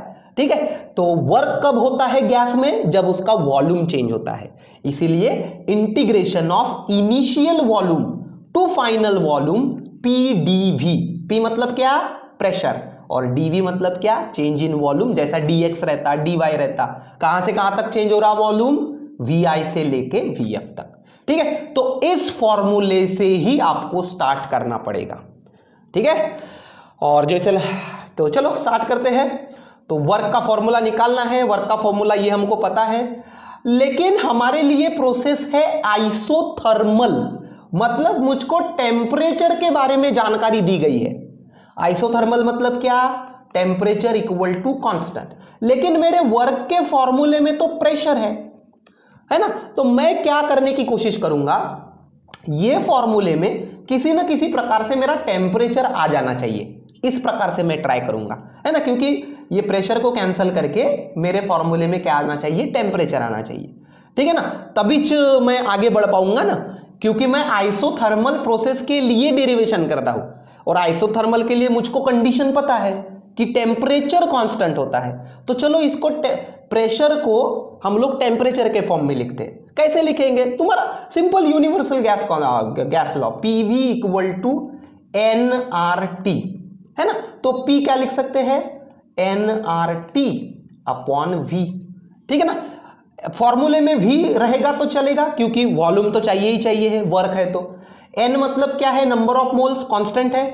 R मतलब क्या है, यूनिवर्सल गैस कांस्टेंट है ना, और T आ गया, T है कि नहीं, तो P की वैल्यू nRT है ना, PV equal to nRT, therefore P equal to nRT upon V, ये वैल्यू यहां पे रख देंगे। ठीक है ना, तो चलो integration of VI VF nRT by V dV। अभी इंटीग्रेशन के बेसिक रूल्स आप सभी को पता है, जो जो चीजें कांस्टेंट है बाहर निकाल दो। n number of moles, constant, of course constant, number of moles थोड़ी ना बदलने को बोल रहे, है ना, ये कोई भी प्रोसेस में हमको नंबर ऑफ मोल्स को छेड़छाड़ नहीं करनी है, क्योंकि वैसा बोला ही नहीं है यहां पे। ठीक है ना, R यूनिवर्सल गैस कांस्टेंट, ये भी बाहर निकलेगा।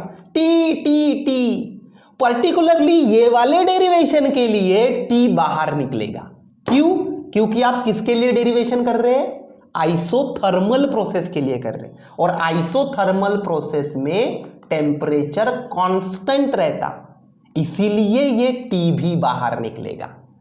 तो NRT ये तीनों बाहर निकल जाएंगे, बचेगा सिर्फ क्या बचेगा, इंटीग्रेशन है ना, बाहर क्या निकलेंगे, NRT integration of VI to VF dV upon V, बस इतना बचेगा, है ना। देखो ये NRT बाहर, integration of dV by V, बराबर है। तो integration of dV by V, चलो अभी इंटीग्रेशन के बेसिक्स याद करो। Integration of dx by x क्या होता है बताओ मुझको। Integration of dx by x that is log of x, होता है कि नहीं होता है। लेकिन मैथमेटिक्स में जो भी है ना, मैथमेटिक्स में जो भी log लिखते हैं हम लोग, उस log का बेस रहता है e, बराबर है कि नहीं। आपके पास जो log बुक है उसका बेस है 10, लेकिन मैथमेटिक्स में जो आप log लिखते हो उसका बेस e रहता है, तो इसलिए उसको जनरली ln ऑफ x ऐसा भी लिखते हैं। ln मतलब क्या, log जिसका बेस है e, ठीक है ना। तो integration of dx by x रहता है ln ऑफ x या फिर log ऑफ x, जिस log का बेस है e। तो सिमिलरली इसका इंटीग्रेशन क्या आएगा, integration of dv by v क्या आएगा, ln ऑफ v। ln मतलब log to the base e, ठीक है। और लिमिट्स क्या आएगी, इनिशियल लिमिट है vi, और कहां से कहां तक है, vi से लेके vf तक। ओके, तो सिंप्लीफाई करो इसको, nRT पहले अपर लिमिट रख दो, ln of vf minus ln of vi, और सिंप्लीफाई हो सकता है। ln मतलब log ही है, सिर्फ बेस उसका ही है, तो log के जनरल रूल तो उसको लागू ही होंगे, है ना। तो जनरल जो रूल है log of a minus log of b, ठीक है ना। कैसा लिख सकते log of a minus b को, याद करो याद करो याद करो, है ना। log of a by b कैसा लिख सकते log of a by b को, log of numerator minus log of denominator, लिख सकते हैं ऐसा। तो log of a minus b मतलब log of a by b, तो सिमिलरली कैसा लिख सकते हैं इसको, ln ऑफ vf, ln मतलब log ही है, log to the base e, तो log of vf minus log of vi, तो कैसा लिख सकते हैं इसको, log of numerator vf upon vi, है ना, ln of vf upon vi। समझ में आ गया ये कैसे आ गया, है ना। ln मतलब log to the base e, ln of vf upon vi, बराबर है। तो आइसोथर्मल प्रोसेस के लिए वर्क का फॉर्मूला हो जाएगा nRT, n मतलब नंबर ऑफ मोल्स, r मतलब कांस्टेंट यूनिवर्सल, t मतलब टेम्परेचर, nRT ln मतलब log to the base e, log ही है, vf बाय vi, vf मतलब फाइनल वॉल्यूम, है ना, उस प्रोसेस के दरमियान फाइनल वॉल्यूम क्या था गैस का, और vi मतलब इनिशियल वॉल्यूम। अभी देखो इस फॉर्मूले से आपको वर्क निकालना है तो आपको दिक्कत जाएगी, क्योंकि आपके पास जो लॉग बुक है उसका बेस है 10, और ये जो लॉग है इसका बेस है e, तो इसको बेस 10 के इसमें कन्वर्ट कर लेते। तो हमेशा याद रखो, अगर ये जो नेचुरल लॉग है इसको नेचुरल लॉग बोलते है ना, log to the base e मतलब नेचुरल लॉग। तो नेचुरल लॉग को बेस 10 के लॉग में कन्वर्ट करना है, तो सिंपल सा रूल याद रखो कि 2.303 से मल्टीप्लाई कर देना, है ना। 2.303 इससे मल्टीप्लाई कर दोगे तो ये जो नेचुरल लॉग था वो नॉर्मल बेस 10 के लॉग में कन्वर्ट हो जाएगा। अभी आप नॉर्मल अपनी लॉग बुक यूज कर सकते हो, ठीक है। तो इसको कन्वर्ट कर दिए कौन से, इसमें सिंपल बेस 10 के लॉग में, तो क्या आ जाएगा वर्क का फॉर्मूला, 2.303 nRT log ऑफ 10, है ना, log to the base 10, base 10 है ये, vf बाई vi, सिंपल। अभी देखो इसी फॉर्मूले को हम लोग ऐसा भी लिख सकते, 2.303 nRT log of course base 10, है ना, vf बाई vi की जगह pi बाई pf मतलब initial pressure upon final pressure, उल्टा, है ना। देखो वॉल्यूम ऊपर है, फाइनल वाला वॉल्यूम ऊपर है, तो फाइनल वाला प्रेशर नीचे, इनिशियल वाला वॉल्यूम नीचे है तो इनिशियल वाला प्रेशर ऊपर है।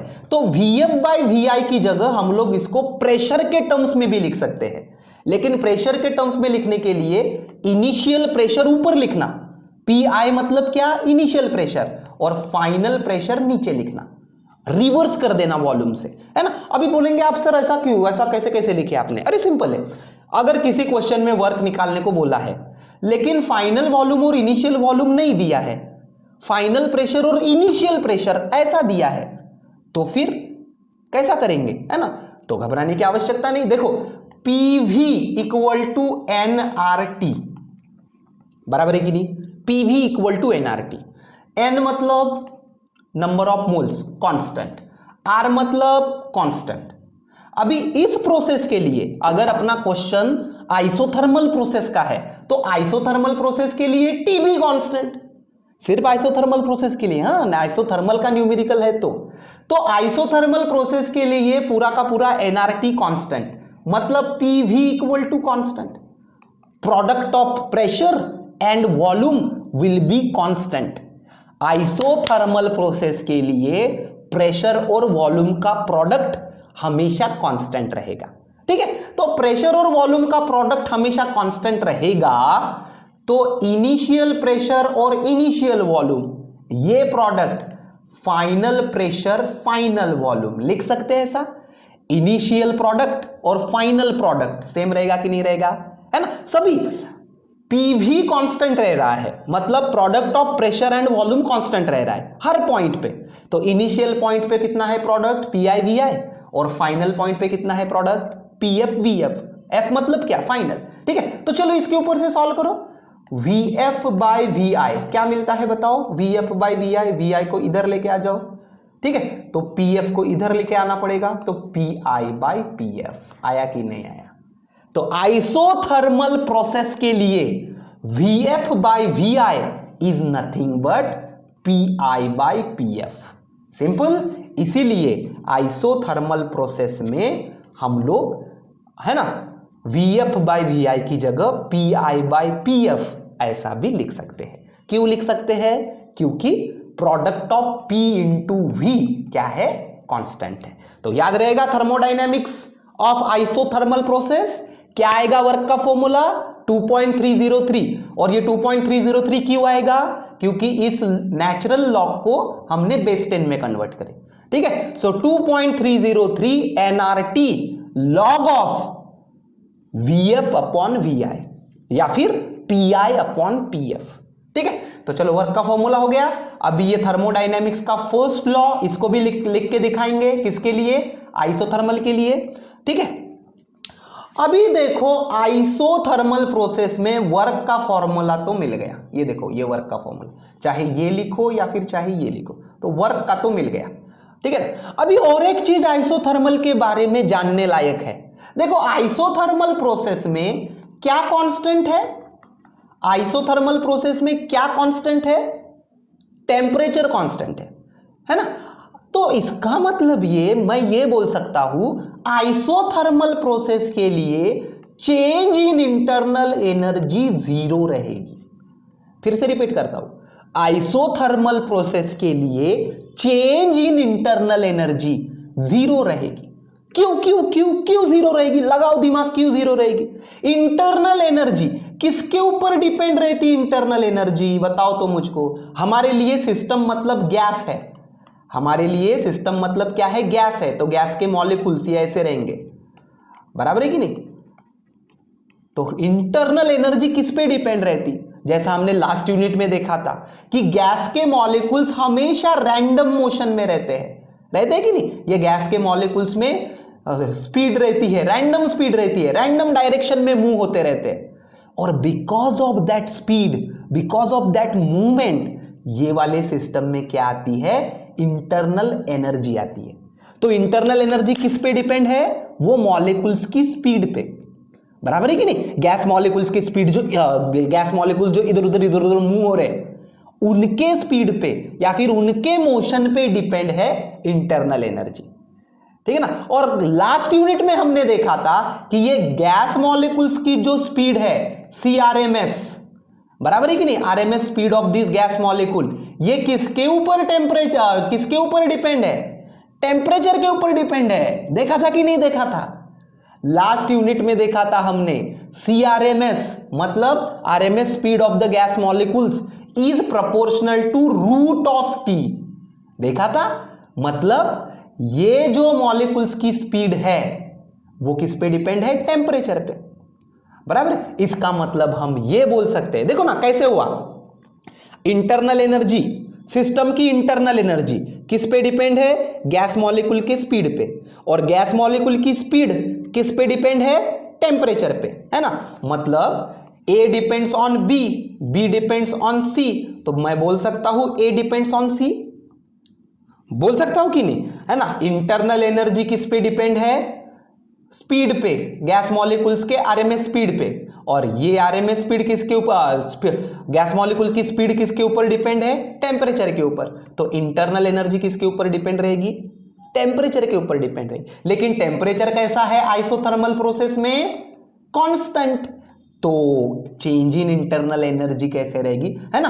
टेम्परेचर ही कांस्टेंट है तो इंटरनल एनर्जी कांस्टेंट रहेगी, इंटरनल एनर्जी कांस्टेंट रहेगी, चेंज नहीं होगा उसमें, तो चेंज इन इंटरनल एनर्जी होगी जीरो। जो चीज कांस्टेंट रहती है उसमें चेंज कैसा रहेगा? जीरो, है ना। U1 इक्वल टू U2, तो U2 minus U1 will be zero, change in internal energy will be zero. कोई भी चीज कांस्टेंट है तो चेंज कैसा है? जीरो। हमको यहां पे चेंज चाहिए है, इंटरनल एनर्जी का चेंज, है ना, according to first law of thermodynamics. So for isothermal process change in internal energy is zero. तो इसको कैसा लिख सकते हैं? Q इक्वल टू W, और W का फॉर्मूला कोई भी एक लिखो, 303 nRT log of Vf minus Vr, ठीक है। तो ये हो जाएगा first law for isothermal process, simple. तो ये पेज नंबर्स देख लेना। तो चलो आगे बढ़ते हैं और देखते हैं थर्मोडायनामिक्स ऑफ आइसोबारिक प्रोसेस। अभी आइसोबारिक की डेफिनेशन पहले ही बता है तो चुका हूं मैं आपको, और आपको पता है आइसोबारिक मतलब प्रेशर इज कांस्टेंट, ठीक है ना। बाकी चीजें चेंज हो सकती है, मान के चलो वॉल्यूम चेंज हो रहा है VI से VF तक, टेम्परेचर चेंज हो रहा है, इनिशियल टेम्परेचर है TI, फाइनल टेम्परेचर है TF, ठीक है। तो बाकी चीजें चेंज हो सकती है। तो इसके लिए भी अभी सबसे पहले हम लोग लिखेंगे वर्क का फॉर्मूला, और बाद में लिखेंगे क्यू का फॉर्मूला, ठीक है। तो वर्क, प्रोसेस कौन सी भी रहने दो, वर्क का फॉर्मूला तो सेम है, शुरुआत तो वही से होगी, सभी के लिए वर्क सेम है, VI VF PdV, शुरुआत तो यही से होगी, बराबर है कि नहीं, क्योंकि हमारी सिस्टम गैसेस सिस्टम है, गैस के लिए work is given by this, और हर एक प्रोसेस के मुताबिक फिर हम लोग ये इंटीग्रेशन में चेंज करेंगे, ठीक है। तो चलो वर्क की शुरुआत यही से करते हैं। और अभी आइसोबारिक का इतना सिंपल है ना, देखो आइसोबारिक में क्या कांस्टेंट है? प्रेशर कांस्टेंट है, ठीक है। तो ये जो इंटीग्रेशन के अंदर P है ये कांस्टेंट है, तो ये इंटीग्रेशन के बाहर आप आराम से निकाल सकते हो, बराबर है कि नहीं। तो वर्क का फॉर्मूला निकालना आइसोबारिक के लिए सबसे आसान है ना। लास्ट टाइम हमने P को बाहर नहीं निकाले थे क्योंकि कांस्टेंट नहीं था आइसोथर्मल में, लेकिन आइसोबारिक में P को बाहर निकाल सकते। तो चलो निकालो P को बाहर, integration of VI to VF dV, ठीक है। इंटीग्रेशन ऑफ dx क्या आता है? इंटीग्रेशन ऑफ dx x, वैसे इंटीग्रेशन ऑफ dV क्या आएगा? V, और इसकी limits initial volume final volume, ठीक है। तो लिमिट पुट करो, पहले अपर लिमिट बाद में लोअर लिमिट, ठीक है। तो वर्क का फॉर्मूला हो जाएगा आइसोबारिक प्रोसेस के लिए P VF माइनस VI।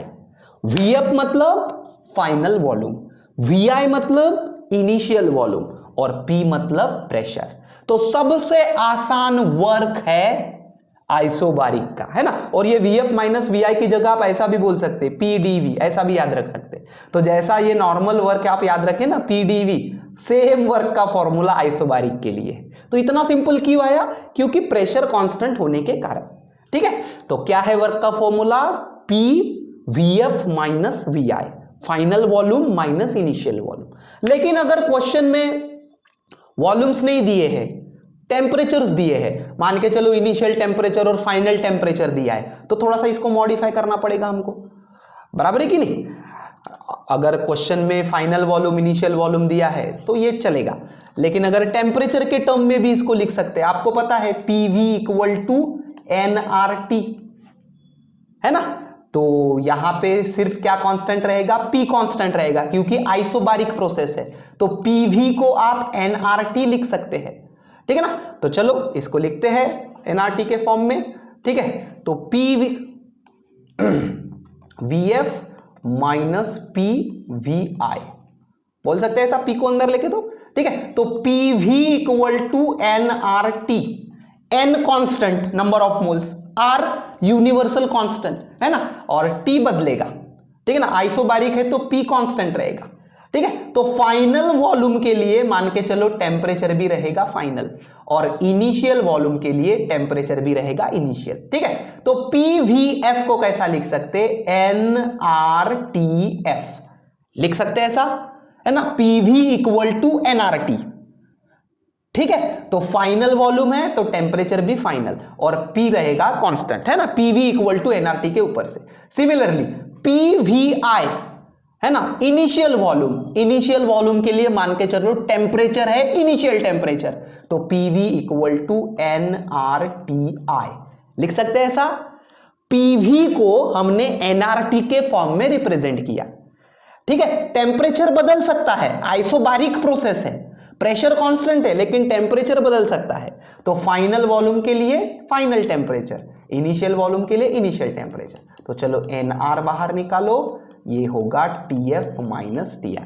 तो ये अगर वॉल्यूम दिया है क्वेश्चन में तो ये फॉर्मूला, और अगर टेम्परेचर दिया है क्वेश्चन में तो कौन सा फॉर्मूला, ये वाला, ठीक है। तो PVF माइनस VI या फिर NR TF माइनस TI, ये होगा वर्क आइसोबारिक प्रोसेस में।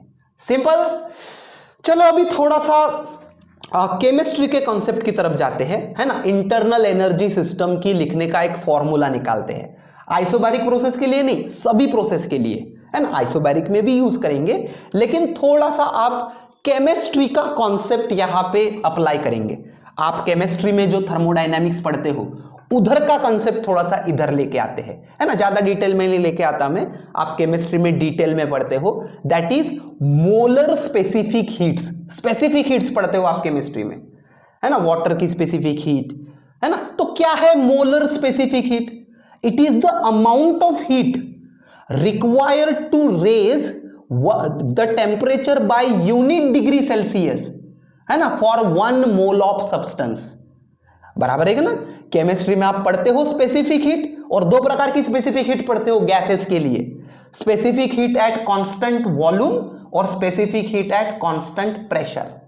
बराबर है कि नहीं। CV और CP, molar specific heat at constant volume and molar specific heat at constant pressure. तो बस वही कॉन्सेप्ट यहां पे याद करो, उसी कॉन्सेप्ट को यूज करके हम लोग यहां पे सिस्टम की internal energy, change in internal energy लिखेंगे, ठीक है ना। तो याद करो क्या है CV का definition, molar specific heat at constant volume. क्या है याद करो, है ना। मान के चलो आपने कोई तो भी एक कंटेनर लिया, मतलब वॉल्यूम कांस्टेंट है, और इसके अंदर आपने गैस भरी, कितनी गैस भरी, 1 मोल की गैस भरी, ठीक है ना। वॉल्यूम कांस्टेंट रख रहे हैं आप लोग, मतलब कौन सी स्पेसिफिक हीट होगी, specific heat at constant volume, ठीक है। तो वॉल्यूम कांस्टेंट रख रहे हैं, ठीक है। 1 मोल का गैस लिए, और इस गैस को अभी आप हीट देना चालू करें, ठीक है, अमाउंट ऑफ हीट दे रहे, तो इतनी हीट देना आप ताकि इसका टेम्परेचर 1 डिग्री सेल्सियस से बढ़े, उस हीट को बोलेंगे molar specific heat at constant volume, CV। यही है definition, the amount of heat needed to raise the temperature by unit degree Celsius, unit मतलब 1 degree Celsius, at constant volume, उसको बोलेंगे मोलर स्पेसिफिक हीट, ठीक है ना। तो molar specific heat at constant volume है ये केमिस्ट्री का कॉन्सेप्ट। हो गया रिकॉल बराबर। फिर से एक बार डेफिनेशन बता देता हूं, molar specific heat at constant volume मतलब क्या, it is amount of heat needed to raise the temperature by 1 degree Celsius, है ना, कीपिंग वॉल्यूम कांस्टेंट। और कितना अमाउंट ऑफ सब्सटेंस लेना है, कितना गैस लेना है, 1 मोल का, ठीक है। तो ये हो जाएगा मोलर स्पेसिफिक हीट, ठीक है। अभी देखो इसी कॉन्सेप्ट को थोड़ा सा आगे लेके चलते हैं। अभी 1 मोल नहीं लेते, नॉर्मल कितने भी मोल रह सकते, मान के चलो n मोल लेते हैं, ठीक है ना। और ये कांस्टेंट वॉल्यूम जो आपने लिया है, ये जो गैस लिया है, उसका टेम्परेचर 1 डिग्री से न बढ़ाते हुए मान के चलो इसके टेम्परेचर में बदलाव लाते हैं डेल्टा टी के टेम्परेचर से, ठीक है ना। 1 डिग्री के लिए कितना लगता है CV, तो डेल्टा टी में अगर चेंज करना है टेम्परेचर में, अगर है ना 1 डिग्री सेल्सियस में चेंज करने के लिए कितनी हीट लगती है CV, तो अज्यूम करो डेल्टा टी से टेम्परेचर बदलना है ना। कितना टेम्परेचर में चेंज चाहिए, मान के चलो डेल्टा टी, तो कितनी हीट लगेगी CV इंटू डेल्टा टी, है ना। और यहां पे कितने नंबर ऑफ मोल्स अज्यूम किए हम लोगों ने, जनरल n मोल, है ना। CV मतलब कितनी हीट थी, 1 मोल के लिए थी, तो अगर n मोल्स लिए तो n मोल से भी मल्टीप्लाई करना पड़े, ठीक है। तो इन जनरल अगर n मोल ऑफ गैस है और उसका आप वॉल्यूम कांस्टेंट मेंटेन करके रख रहे हो, ठीक है ना, और उसका टेम्परेचर आपको कितने से चेंज करना है, डेल्टा टी से, है ना। चेंज इन टेम्परेचर चाहिए आपको डेल्टा टी, तो कितनी हीट देनी पड़ेगी वहां पे, n into CV into delta T. कैसे आया ये समझा क्या लॉजिक, है ना। आपके मोलर स्पेसिफिक हीट CV के डेफिनेशन के ऊपर से लिखा मैंने। क्या था CV का definition, molar specific heat at constant volume, क्या था, it is the amount of heat needed to raise the temperature by 1 degree Celsius, है ना। 1 डिग्री सेल्सियस के लिए कितना हीट लगेगा फॉर 1 मोल ऑफ गैस, ठीक है। तो अभी मुझको 1 डिग्री का नहीं चाहिए, मुझको जनरल डेल्टा टी चाहिए टेम्परेचर में चेंज, तो 1 डिग्री के लिए CV है, तो डेल्टा टी के लिए CV into delta T. Similarly CV जो था वो 1 मोल के लिए था, अभी अपनी गैस n मोल है, तो इसलिए n से मल्टीपल, तो इतनी अमाउंट ऑफ हीट लगेगी अगर ये वाले गैस का टेम्परेचर चेंज करना है, कितने से, डेल्टा टी से चेंज करना है। लेकिन लास्ट टाइम ही बताया था मैंने आपको कि ये जो सिस्टम की इंटरनल एनर्जी है, सिस्टम की जो इंटरनल एनर्जी है वो मॉलिक्यूल्स की स्पीड पे डिपेंड है, और मॉलिक्यूल्स की स्पीड टेम्परेचर पे डिपेंड है। मतलब इनडायरेक्टली इंटरनल एनर्जी किस पे डिपेंड है, इंटरनल एनर्जी उसके टेम्परेचर पे डिपेंड है, बराबर है कि नहीं। तो अगर उसका टेम्परेचर डेल्टा टी से चेंज हो रहा है, इसका मतलब उसकी इंटरनल एनर्जी भी चेंज होगी, और मान के चलो चेंज इन इंटरनल एनर्जी है डेल्टा यू, बराबर है कि नहीं। अगर ये वाले गैस का टेम्परेचर चेंज हो रहा है, मतलब उसकी इंटरनल एनर्जी भी चेंज हो रही है, तो कितने से चेंज हो रही है, मान के चलो इंटरनल एनर्जी डेल्टा यू से। लेकिन डेल्टा टी टेम्परेचर में चेंज कराने के लिए हमको कितनी एनर्जी देनी पड़ी, NCV इंटू डेल्टा टी, मतलब ये NCV इंटू डेल्टा टी, इतनी एनर्जी ये गैस में आ गई, या फिर इतने एनर्जी से ये गैस में बदलाव हुआ, मतलब ये एनर्जी मतलब क्या है, डेल्टा यू है। समझ में आ गया क्या, चेंज इन इंटरनल एनर्जी क्या है, NCV डेल्टा टी। कैसे लॉजिक लगाया, समझ में आ गया क्या, देखो लॉजिक समझने की कोशिश करो। इंटरनल एनर्जी किस पे डिपेंड है, टेम्परेचर पे डिपेंड है, बराबर है। तो टेम्परेचर में बदलाव हुआ तो इंटरनल एनर्जी में चेंज होगा, है ना। और डेल्टा टी से टेम्परेचर बदलने के लिए, है ना, delta T change in temperature लाने के लिए इतनी एनर्जी यहां से हमको देनी पड़ी, है ना। मतलब इतनी एनर्जी ये वाले गैस में आई तो डेल्टा टी से इसका टेम्परेचर बदल गया, मतलब this energy NCV into delta T, this energy is nothing but the change in internal energy, क्योंकि टेम्परेचर बदला तो इंटरनल एनर्जी उसकी बदल जाएगी, है ना। और कितनी एक्स्ट्रा, है ना, law of conservation of energy लगाओ, है कि नहीं। पहले कुछ तो भी इंटरनल एनर्जी थी इसकी, अभी इतनी एनर्जी आ गई, है ना, एक्स्ट्रा की एनर्जी आ गई, इसकी वजह से उसका टेम्परेचर बदल गया, इसका मतलब उसकी इंटरनल एनर्जी भी बदल गई। तो कितने से बदलेंगी इंटरनल एनर्जी, ये इतने एनर्जी की वजह से बदलेंगी, है ना। ये एनर्जी आपने एक्स्ट्रा डाले सिस्टम में, इसके लिए इसकी इंटरनल एनर्जी बदल गई, है ना। मतलब change in internal energy is given as NCV delta T. Logic समझ में आया, NCV डेल्टा टी, है ना। ये है formula change in internal energy का हमारे लिए, क्योंकि हमारे लिए सिस्टम मतलब क्या है, गैस है, ठीक है ना। तो ये जो फॉर्मूला है delta U equal to N C V delta T, ये आप सिर्फ आइसोबैरिक में नहीं, कौन से भी प्रोसेस में आप इस फॉर्मूले को यूज कर सकते। ये जनरल वे में बताया मैंने आपको, इसको हमने केमिस्ट्री के कॉन्सेप्ट के ऊपर से उठाया है ना। सीवी की जो डेफिनेशन है molar specific heat at constant volume, उस डेफिनेशन के ऊपर से हमने रिलेट किया इंटरनल एनर्जी को।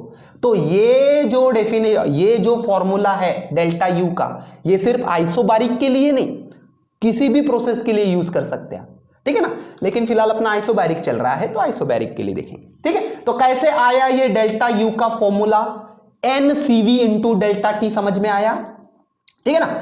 सीवी मतलब molar specific heat at constant volume, और उसकी डेफिनेशन यूज करें हमने तो इतनी हीट हमको देनी पड़ती है उसका टेम्परेचर इतने से चेंज करने के लिए। लेकिन टेम्परेचर चेंज हुआ तो इंटरनल एनर्जी भी चेंज होती है, मतलब ये जो एनर्जी है it is nothing but change in internal energy, ठीक है। तो डेल्टा यू आ गया इतना, ठीक है। तो चलो लिखते हैं, क्या है थर्मोडायनामिक्स का first law, the total amount of energy Q equal to, है ना, डेल्टा U प्लस W, है कि नहीं। The amount of heat supplied to the system is utilised to raise the internal energy, change in internal energy plus work done, है कि नहीं। तो change in internal energy delta U का formula है ना, डेल्टा U का formula अब भी देखा हमने, क्या है डेल्टा U का formula, N CV delta T, है ना, एन सीवी डेल्टा टी, अब भी निकाला फॉर्मूला डेल्टा यू का, है ना। तो ये वाला फॉर्मूला यूज करते हैं, एन सीवी डेल्टा टी मतलब चेंज इन टेम्परेचर, चेंज मतलब final value minus initial value, तो that is T F minus T I, लिख सकते हैं ऐसा। तो डेल्टा यू हो गया ये वाला, ठीक है। तो ये लिखे एन सी टी एफ हो गया डेल्टा यू। वर्क का फॉर्मूला अभी लिखा लेते हमने, ठीक है ना, ये भी सही है ये भी सही है, ये टेम्परेचर के टर्म्स में है ये वॉल्यूम के टर्म्स में है, निकाले आइसोबारिक का वर्क का फॉर्मूला, ठीक है। तो ये वाला लिखो वर्क का formula, that is N R T F minus T I, क्योंकि हमारी इंटरनल एनर्जी टी के फॉर्म में है इसलिए, ठीक है। तो चलो कॉमन निकालो, क्या निकलेगा कॉमन, एन और ये टी एफ, है ना, N T F minus T I, ये निकलेगा कॉमन, ठीक है। तो यहां पे बचेगा सीवी, और ये पूरा का पूरा कॉमन निकल गया ना, नहीं यहां पे एन और यहां पे बचेगा सीवी प्लस आर, ऐसे बचेगा, ठीक है। तो N T F minus T I common निकालेंगे तो यहां पे बचेगा सीवी प्लस आर। अभी फिर से थोड़ा सा केमिस्ट्री के कॉन्सेप्ट याद करो, है ना। आपने दो प्रकार की मोलर स्पेसिफिक हीट पढ़ी होगी, एक molar specific heat at constant volume और दूसरी molar specific heat at constant pressure, ऐसी दो हीट्स पड़ी होंगी, बराबर है ना। जैसे हमने सीवी को डिफाइन किया वैसा ही डेफिनेशन सीपी का है। सीवी के लिए क्या होता है, वॉल्यूम कांस्टेंट होता है ना, और सीपी के लिए क्या होता है, प्रेशर कांस्टेंट होता है, ठीक है ना। अभी हमने सीवी से क्यों स्टार्ट किए, क्योंकि उसको डेफिनेशन सीवी वॉल्यूम कांस्टेंट रख के जो मोलर स्पेसिफिक हीट है उसके ऊपर से हम लोग इंटरनल एनर्जी डिफाइन कर सकते थे, इसलिए सीवी से स्टार्ट किए, है ना। लेकिन केमिस्ट्री में आप दोनों चीजें पढ़ते हो, सीवी और सीपी, ठीक है। तो सीपी मतलब क्या है, molar specific heat at constant pressure, मतलब it is the amount of heat needed to raise the temperature by 1 degree Celsius by putting pressure constant। और आपने ये भी रिलेशन पढ़ा होगा Cp minus CV equal to R, molar specific heat at constant pressure Cp minus CV equal to R, ठीक है। तो वो थोड़ा सा याद करो, केमिस्ट्री के थर्मोडायनामिक्स से ये चीजें आ रही है, ठीक है। तो Cp equal to CV plus R बोल सकते हैं ऐसा, तो CV प्लस आर मतलब Cp, ठीक है ना। तो NCP, है ना, ये CV प्लस आर मतलब क्या हो जाएगा Cp, और ये NTF माइनस TI कॉमन, ठीक है। तो इसका फॉर्मूला हो जाएगा Q का, ठीक, क्या हो जाएगा, है ना। देखो कहां से शुरू किए हमने, थर्मोडायनामिक्स का first law, Q equal to change in internal energy plus work done. Change in internal energy ये था, ठीक है, वर्क डन क्या था, ये था, है ना, दोनों को पुट किए, दोनों में से TF माइनस टी आई और N कॉमन निकाले, क्या बचा CV plus R, CV plus R मतलब क्या है CP। ठीक है, तो Q equal to NCP TF minus T I, ये हो गया फर्स्ट लॉ फॉर किसके लिए, आइसोबारिक प्रोसेस के लिए। ठीक है, तो थर्मोडायनामिक्स डिस्कस करना मतलब क्या, वर्क का फॉर्मूला भी निकाल के दिखाना और ये Q का भी निकाल के दिखाना, है ना, तभी 3 मार्क बराबर होंगे आपके। ठीक है, तो work is given as NCP, और यहां पे थोड़ा सा आपको केमिस्ट्री के कॉन्सेप्ट लगेंगे, यहां पे अभी डिटेल कवर करना मुश्किल है ना, लेकिन केमिस्ट्री में ये चीजें आप डिटेल में पढ़ते हो, कौन सी, CP और CV की। ठीक है, तो चलो एक क्वेश्चन सॉल्व कर लेते हैं। The initial pressure and volume, initial pressure and volume in cylinder are, ये और ये, तो initial pressure PI 2 into 10 to the power 5 newton per metre square, pressure का स्टैंडर्ड यूनिट पास्कल या फिर newton per metre square, okay. Volume का standard unit metre cube, ठीक है, तो initial volume is 6 into 10 to the power -3 metre cube. ठीक है, तो ये है इनिशियल प्रेशर, ये है initial volume. The work done in compressing the gas, अभी देखो थर्मोडायनामिक्स का कोई भी न्यूमेरिकल सॉल्व करते समय पॉजिटिव नेगेटिव बराबर देखना है हमको, है ना, वर्क पॉजिटिव भी हो सकता, नेगेटिव भी हो सकता।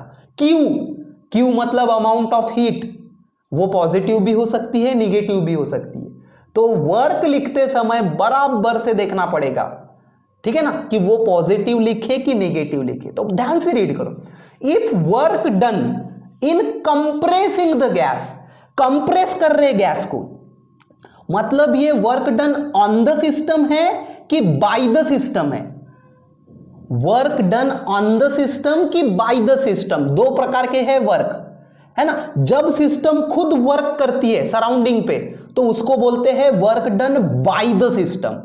वहां पे क्या हो जाता है, जैसे लास्ट टाइम हमने डिस्कस किया था, है ना, कि सिस्टम जब वर्क करती है तो उसका वॉल्यूम बढ़ जाता है ना, ऐसे वॉल्यूम बढ़ जाता है, ठीक है ना, वो सराउंडिंग पे वर्क करती है, वॉल्यूम बढ़ जाता है, मतलब क्या होती है, गैस एक्सपांड होती है, तो उस समय work done by the system, उस समय आता है वर्क पॉजिटिव, बराबर है, डिस्कस किया था हमने। लेकिन यहां पे क्या बोल रहा है, गैस कंप्रेस हो रही है, तो कंप्रेस कब होगी गैस, जब बाहर से हम उस गैस को दबाएंगे, है ना, तो कंप्रेस करेंगे मतलब बाहर से गैस के ऊपर वर्क करेंगे, work done on the system, ठीक है ना। तो ये जो वर्क है कंप्रेस कर रहा है, कंप्रेस मतलब work done on the system, ठीक है ना। तो हमेशा याद रखो बाय द सिस्टम मतलब वॉल्यूम एक्सपांड होगा, है ना, सिस्टम खुद वर्क करेगी सराउंडिंग के ऊपर, तो वॉल्यूम एक्सपांड हुआ तो बाय द सिस्टम वो वर्क पॉजिटिव, लेकिन वॉल्यूम कम हुआ, कंप्रेस हुआ, मतलब बाहर से वर्क आ रहा है, तो वो वर्क हो जाएगा नेगेटिव, सो -150। ठीक है, if work done in compressing the gas at constant pressure, ये वर्ड को मत भूलो क्योंकि ये एक वर्ड के ऊपर आपका वर्क का फॉर्मूला डिपेंड रहेगा, है ना। कांस्टेंट प्रेशर मतलब कौन से वर्क का फॉर्मूला लेना है, आइसोबारिक वर्क का लेना है, ठीक है ना। कांस्टेंट टेम्परेचर बोला रहता था तो आइसोथर्मल का वर्क का लिए रहते थे, ठीक है ना, तो ये मिस मत करना। तो आइसोबारिक के लिए प्रेशर का वर्क का फॉर्मूला क्या है, आइसोबारिक के लिए प्रेशर का वर्क का formula, work equal to P DV PVF minus VI, है ना। तो find the final volume of the gas, ठीक है। तो अभी कांस्टेंट प्रेशर है, कांस्टेंट प्रेशर, तो कितना दिया है प्रेशर, देखो ये इतना दिया है 2 इंटू 10 टू द पावर 5, ये है इनिशियल प्रेशर। अभी इनिशियल प्रेशर फाइनल प्रेशर सभी सेम च रहेगा, क्यों, क्योंकि कौन सी प्रोसेस बोल रहा है, ये कांस्टेंट प्रेशर बोल रहा है, कांस्टेंट प्रेशर वाली प्रोसेस, आइसोबारिक प्रोसेस बोल रहा है। आइसोबारिक प्रोसेस में प्रेशर कांस्टेंट रहता, तो इनिशियल प्रेशर जितना है उतना ज कांस्टेंट रहेगा, तो प्रेशर का रहेगा 2 इंटू 10 टू द पावर 5, ठीक है। VF, ठीक है, VF आपको निकालना है, find the final volume of the gas. VI initial volume of the gas कितना है, 6 इंटू 10 टू द पावर -3, और वर्क कितना दिया है, वर्क 150, लेकिन ये कैसा लेंगे, -150।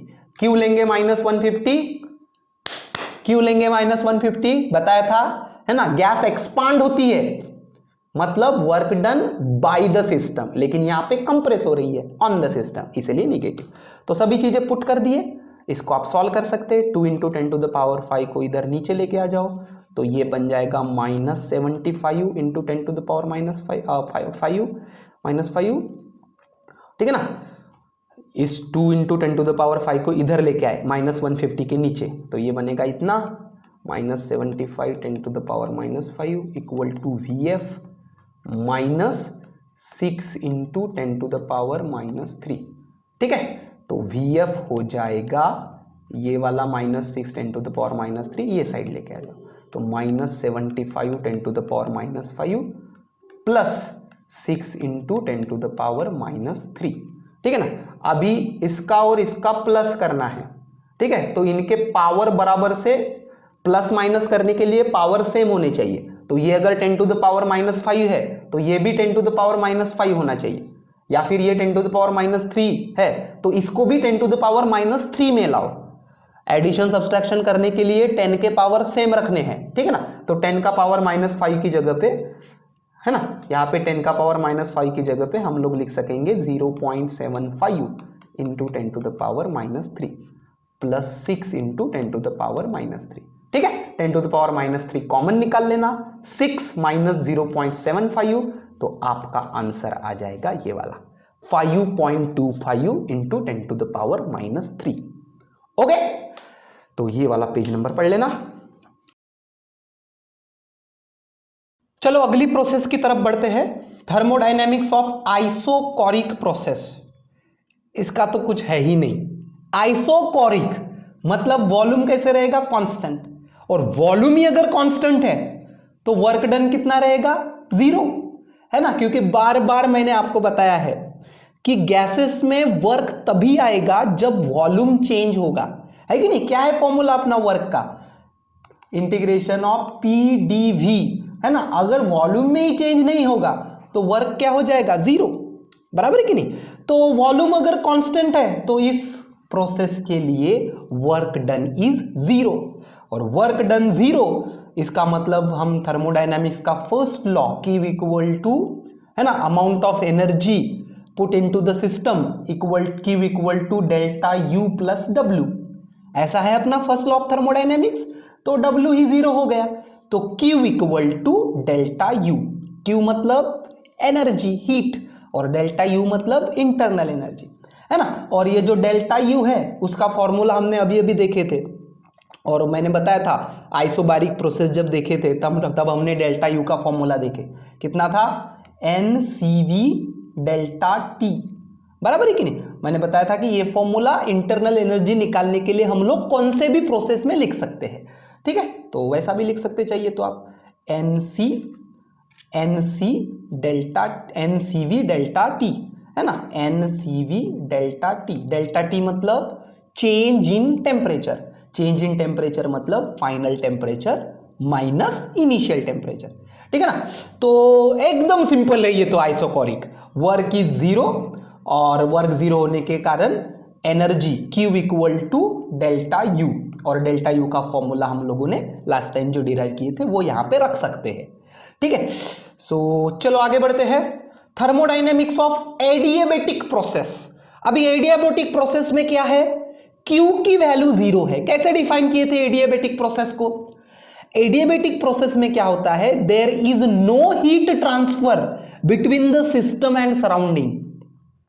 सिस्टम और सराउंडिंग के बीच में हीट का ट्रांसफर ही नहीं हो रहा, है ना। मतलब हम लोग जैसे फर्स्ट लॉ में डिफाइन करते हैं कि ये सिस्टम है, फिर यहां से आएगी एनर्जी, हीट एनर्जी, ठीक है ना, उसकी वजह से इंटरनल एनर्जी बढ़ेगी, वर्क होगा। तो ये जो एनर्जी आती है सराउंडिंग में से, है ना, तो सिस्टम और सराउंडिंग दोनों के बीच में एनर्जी का ट्रांसफर नहीं है। इसका मतलब ये इंटरनल एनर्जी और वर्क दोनों ही एक दूसरे में खुद के ही खुद एडजस्ट होते रहते हैं। इंटरनल एनर्जी के हिसाब से वर्क, वर्क के हिसाब से इंटरनल एनर्जी, लेकिन बाहर से एनर्जी इस प्रोसेस में नहीं आती, मतलब Q इज 0। और ये एडियाबेटिक प्रोसेस जो है ना, ये स्पेशल काइंड की प्रोसेस है, ठीक है ना। यहां पे आपको क्या याद रखना है, this is a special kind of process where P V to the power gamma is constant. PV equal to nRT, ये अपना यूनिवर्सल गैस इक्वेशन है ना। सो ये तो रहेगा ही रहेगा, ये तो सभी के लिए लागू है, बट एडिएबेटिक प्रोसेस के लिए this relation is always hold true. P V to the power gamma है ना। अब ये गैमा क्या है ना, ये gamma is nothing but adiabatic constant. इसको क्या बोलते हैं, adiabatic constant. It is the ratio of Cp to Cv। What is Cp? Molar specific heat at constant pressure. What is Cv? Molar specific heat at constant volume. दोनों चीजें मैंने आपको बताई है और ये दोनों चीजें आप केमिस्ट्री में डिटेल में पढ़ते हो, है ना। Cp molar specific heat at constant pressure, मतलब amount of heat needed to raise the temperature by 1 degree Celsius at constant pressure. और Cv मतलब वही amount of heat need to raise 1 degree Celsius at constant volume. ठीक है, तो कोई भी gas के लिए आप Cp निकाल सकते हो, आप Cv निकाल सकते हो। Cv है ना, Cp और Cv मोलर स्पेसिफिक हीट्स है उस गैसेस की। तो इन दोनों का रेशियो Cp बाई Cv, इसको बोलते हैं एडिएबेटिक कांस्टेंट। तो P V to the power gamma ये हमेशा आता है कांस्टेंट। ये है एडिएबेटिक प्रोसेस की पहचान। This is the special property of adiabatic process. ठीक है, अगर हम लोग Q 0 रखते हैं, ठीक है ना, तो हमको ये कंडीशन एक्स्ट्रा की मिलती है। ठीक है, और एक चीज और याद रखो, ये जो एडिएबेटिक कांस्टेंट है ना गैमा Cp बाई Cv, उसकी वैल्यू रहती है 5/3। किसके लिए? मोनो एटॉमिक गैसेस के लिए। मोनो एटॉमिक गैस मतलब जिसका मॉलिक्यूल जो है वो सिंगल एटॉमिक वाला है, उसको बोलेंगे मोनो एटॉमिक गैस। और डाई एटॉमिक गैसेस के लिए, है ना, डाई एटॉमिक गैसेस जो हो गए उसके लिए गैमा की वैल्यू रहती है 7/5। ठीक है, तो ये थोड़ी सी दो वैल्यूज याद रख लो, कभी कभी न्यूमेरिकल में हमको ये वैल्यूज लगती है। ठीक है, बेसिकली केमिस्ट्री में आप डिटेल में देखते होंगे इसके बारे में, लेकिन यहां पे बस इतना याद रखो कि ये जो एडिएबेटिक कांस्टेंट है गैमा, उसकी वैल्यू मोनो एटॉमिक गैसेस के लिए होती है 5/3, है ना। मोनो एटॉमिक मतलब जिसका मॉलिक्यूल सिंगल एटम से बना है, और डाई एटॉमिक गैसेस के लिए होती है 7/5। और पॉली एटॉमिक अगर है तो उसका थोड़ा कॉम्प्लेक्स फॉर्मूला आता है, ठीक है ना, डिग्री ऑफ फ्रीडम के ऊपर डिपेंड होता है वो। ठीक है, तो ये दोनों वैल्यूज याद रखे तो भी चलेगा। ठीक है, तो इसके लिए वर्क का फॉर्मूला फिर से वही से स्टार्ट करना पड़ेगा हमको। कोई भी प्रोसेस रहे, वर्क का फॉर्मूला यही से स्टार्ट होगा। ठीक है, लेकिन अभी यहां पे ये P को हम लोग थोड़ा सा, है ना, एडिएबेटिक प्रोसेस के लिए क्या चीज है, P V to the power gamma equal to constant. ये है एडिएबेटिक प्रोसेस के लिए। तो इस रिलेशन के ऊपर से मैं यहां पे P की वैल्यू रखूंगा, बराबर है कि नहीं, ताकि P की वैल्यू रखे तो ये इक्वेशन पूरा V के टर्म्स में आ जाएगा और फिर इंटीग्रेशन सॉल्व करने में आसानी होगी। ठीक है, तो यहां पे P की वैल्यू हम लोग इस रिलेशन से रखेंगे, तो कांस्टेंट इक्वल टू C, तो P की वैल्यू हो जाएगी C upon V to the power gamma. रखे P की वैल्यू, और ये dV जैसा का वैसा। अभी ये C मतलब कांस्टेंट है, ठीक है, और V to the power gamma, है ना, जैसे फॉर एग्जांपल इंटीग्रेशन है तुम्हारा 1/x to the power 3 dx, इस प्रकार का इंटीग्रेशन बन जाएगा ये, बराबर है कि नहीं। V to the power gamma, gamma मतलब एडिएबेटिक कांस्टेंट, है ना। तो आ गया, इस इंटीग्रेशन को फिर सॉल्व कर सकते हैं। ठीक है, अभी ये डेरिवेशन हमारे एग्जाम पॉइंट ऑफ व्यू से उतना काम का नहीं है, फिर भी आप बुक में से इसकी स्टेप्स देख लेना, सिंपल स्टेप्स है, इसको हम लोग नॉर्मल अपने इंटीग्रेशन के कॉन्सेप्ट यूज करके सॉल्व कर सकते हैं। ठीक है ना, तो ये स्टेप्स देख लेना बुक में, और फाइनल आंसर जो आएगा एडिएबेटिक वर्क के लिए, that will be like this, PF VF minus PI VI। PF मतलब फाइनल प्रेशर, VF मतलब final volume, minus PI/VI initial pressure initial volume upon 1 minus gamma. ठीक है, गामा मतलब एडिएबेटिक कांस्टेंट। क्या है गामा की value? Cp upon Cv। Mono atomic है तो 5/3, डायटोमिक है तो 7/5। ठीक है, तो ये जो कैलकुलेशन की 4-5 स्टेप्स है उसमें मैं भी टाइम वेस्ट नहीं करता, आप बुक से देख लेना। ठीक है ना, सिंपल सी स्टेप्स है, नॉर्मल इंटीग्रेशन जैसे सॉल्व करते हैं। ठीक है, तो work done by the adiabatic process is given as like this. ठीक है, तो चलो एक क्वेश्चन सॉल्व कर लेते हैं। An ideal monoatomic gas, monoatomic मतलब जिसका मॉलिक्यूल सिंगल एटम का बना हुआ है, इज एडिएबेटिकली कंप्रेस्ड। एडिएबेटिकली कंप्रेस्ड मतलब कौन सी प्रोसेस है ये? एडिएबेटिक, डायरेक्टली दिया हुआ है। ठीक है ना, एडिएबेटिक में ये एक अच्छा है, डायरेक्टली एडिएबेटिक ये शब्द आपको क्वेश्चन में देखने को मिलेगा। So that its final temperature is twice the initial temperature, मतलब TF equal to 2 times TI। ठीक है ना, final temperature is twice the initial temperature. Calculate the ratio of final pressure to its initial pressure, मतलब आपको PF upon PI इसका ratio निकालना है। ठीक है, तो कैसे निकालेंगे? एडिएबेटिक प्रोसेस के लिए सिर्फ मुझको एक चीज पता है, देखो यहां पे तो वर्क भी नहीं पूछा है ना, वर्क नहीं पूछा है यहां पे। ठीक है, लेकिन एडिएबेटिक प्रोसेस है, मोनो एटॉमिक गैस है। ठीक है, मोनो एटॉमिक गैस है मतलब गामा की वैल्यू होगी, कितनी होगी गामा की वैल्यू? 5/3। बराबर है, गामा की वैल्यू कितनी थी अभी बताया था आपको? 5/3। यस, ठीक है, मोनो एटॉमिक गैस है तो गामा की वैल्यू होगी 5/3। ठीक है, और आपको PF bye final pressure upon initial pressure ये निकालना है। ठीक है, अभी एडिएबेटिक प्रोसेस के लिए हम लोगों को एक ही चीज पता है, दैट इज ये वाली चीज, PV to the power gamma is constant for adiabatic process. ठीक है ना, तो इसी को कहीं ना कहीं एडजस्ट करके ये न्यूमेरिकल सॉल्व करते जमता है क्या, वो हमको देखना पड़ेगा, क्योंकि दूसरा तो ऑप्शन अपने पास है ही नहीं। एडिएबेटिक प्रोसेस के लिए you know only one condition, PV to the power gamma is equal to constant. लेकिन क्वेश्चन जब मैं पढ़ता हूं तो देखो क्वेश्चन में टेम्परेचर के बारे में दिया है, final temperature to initial temperature, और क्वेश्चन में प्रेशर के बारे में निकालने को बोला है।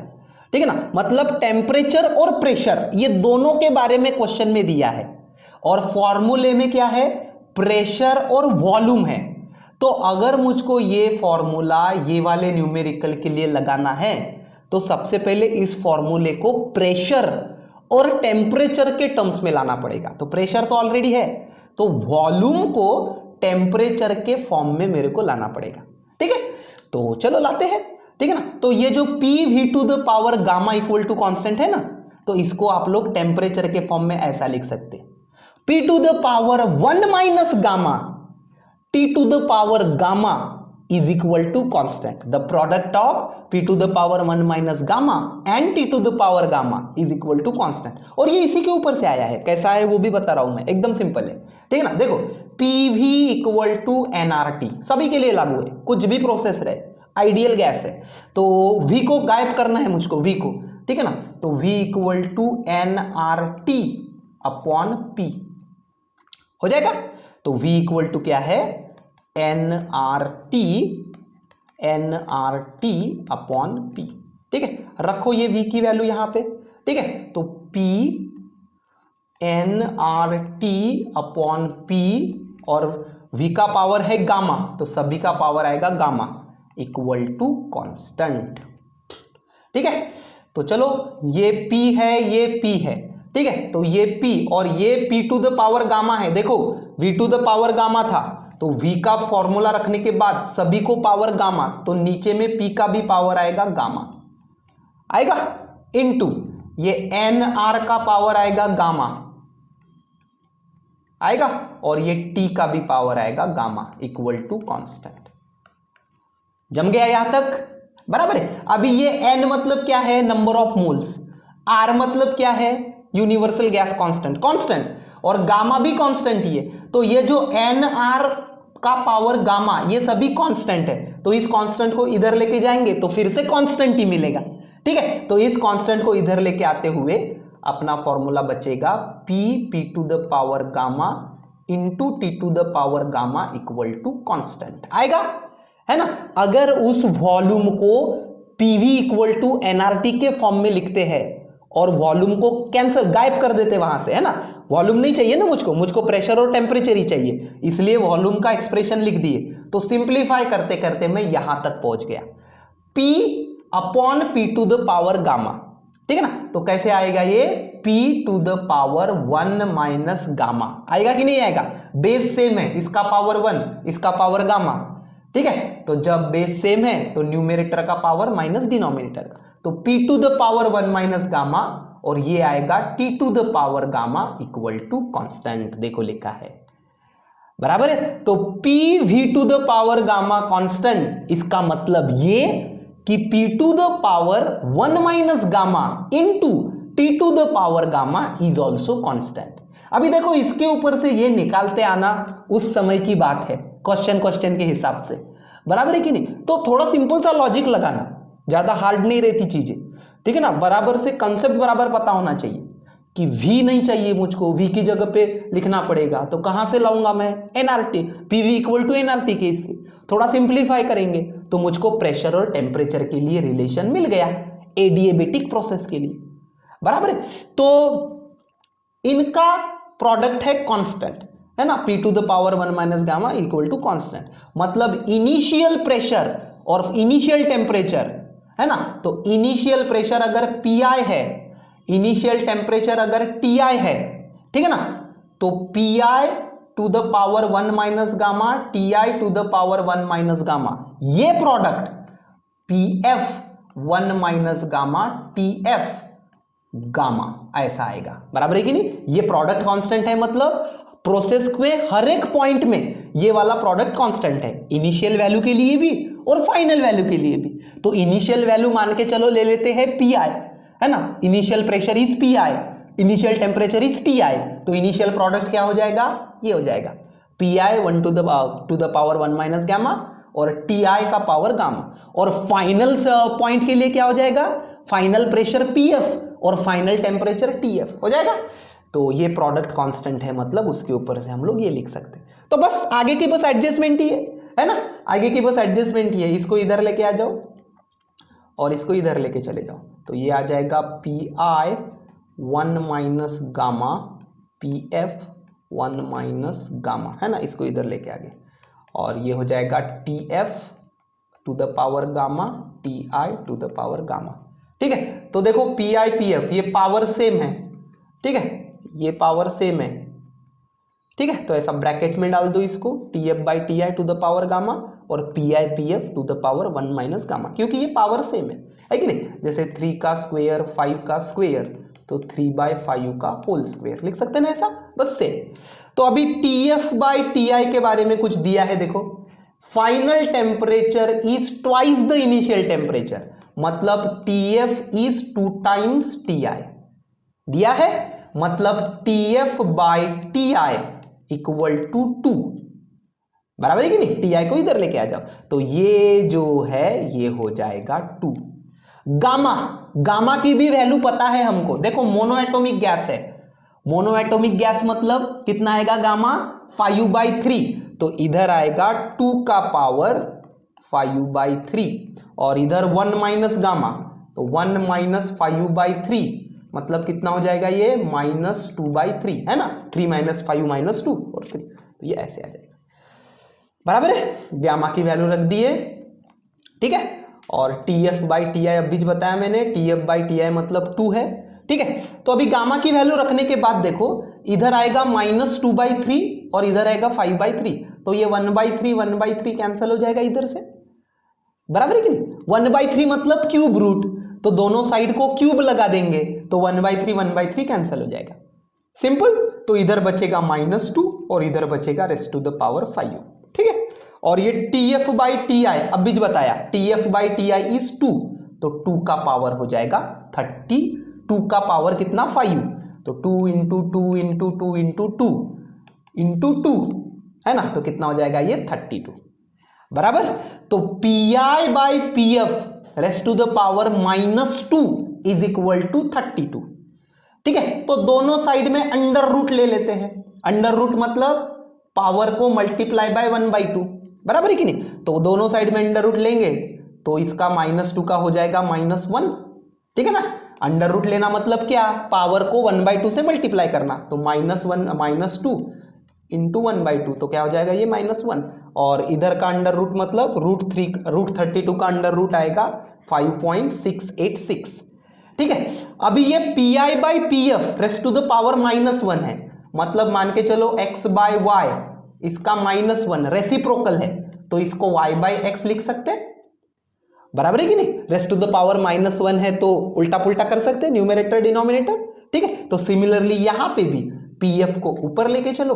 ठीक है ना, PI-PF rest to the power -1 मतलब PF/PI, और राइट हैंड साइड तो 5.686 पहले निकाला ही है। ठीक है, और हमको ये निकालना था, देखो, calculate the ratio of final pressure to its initial pressure. So this will be your answer. Simple. तो ये वाले पेज नंबर्स देख लेना।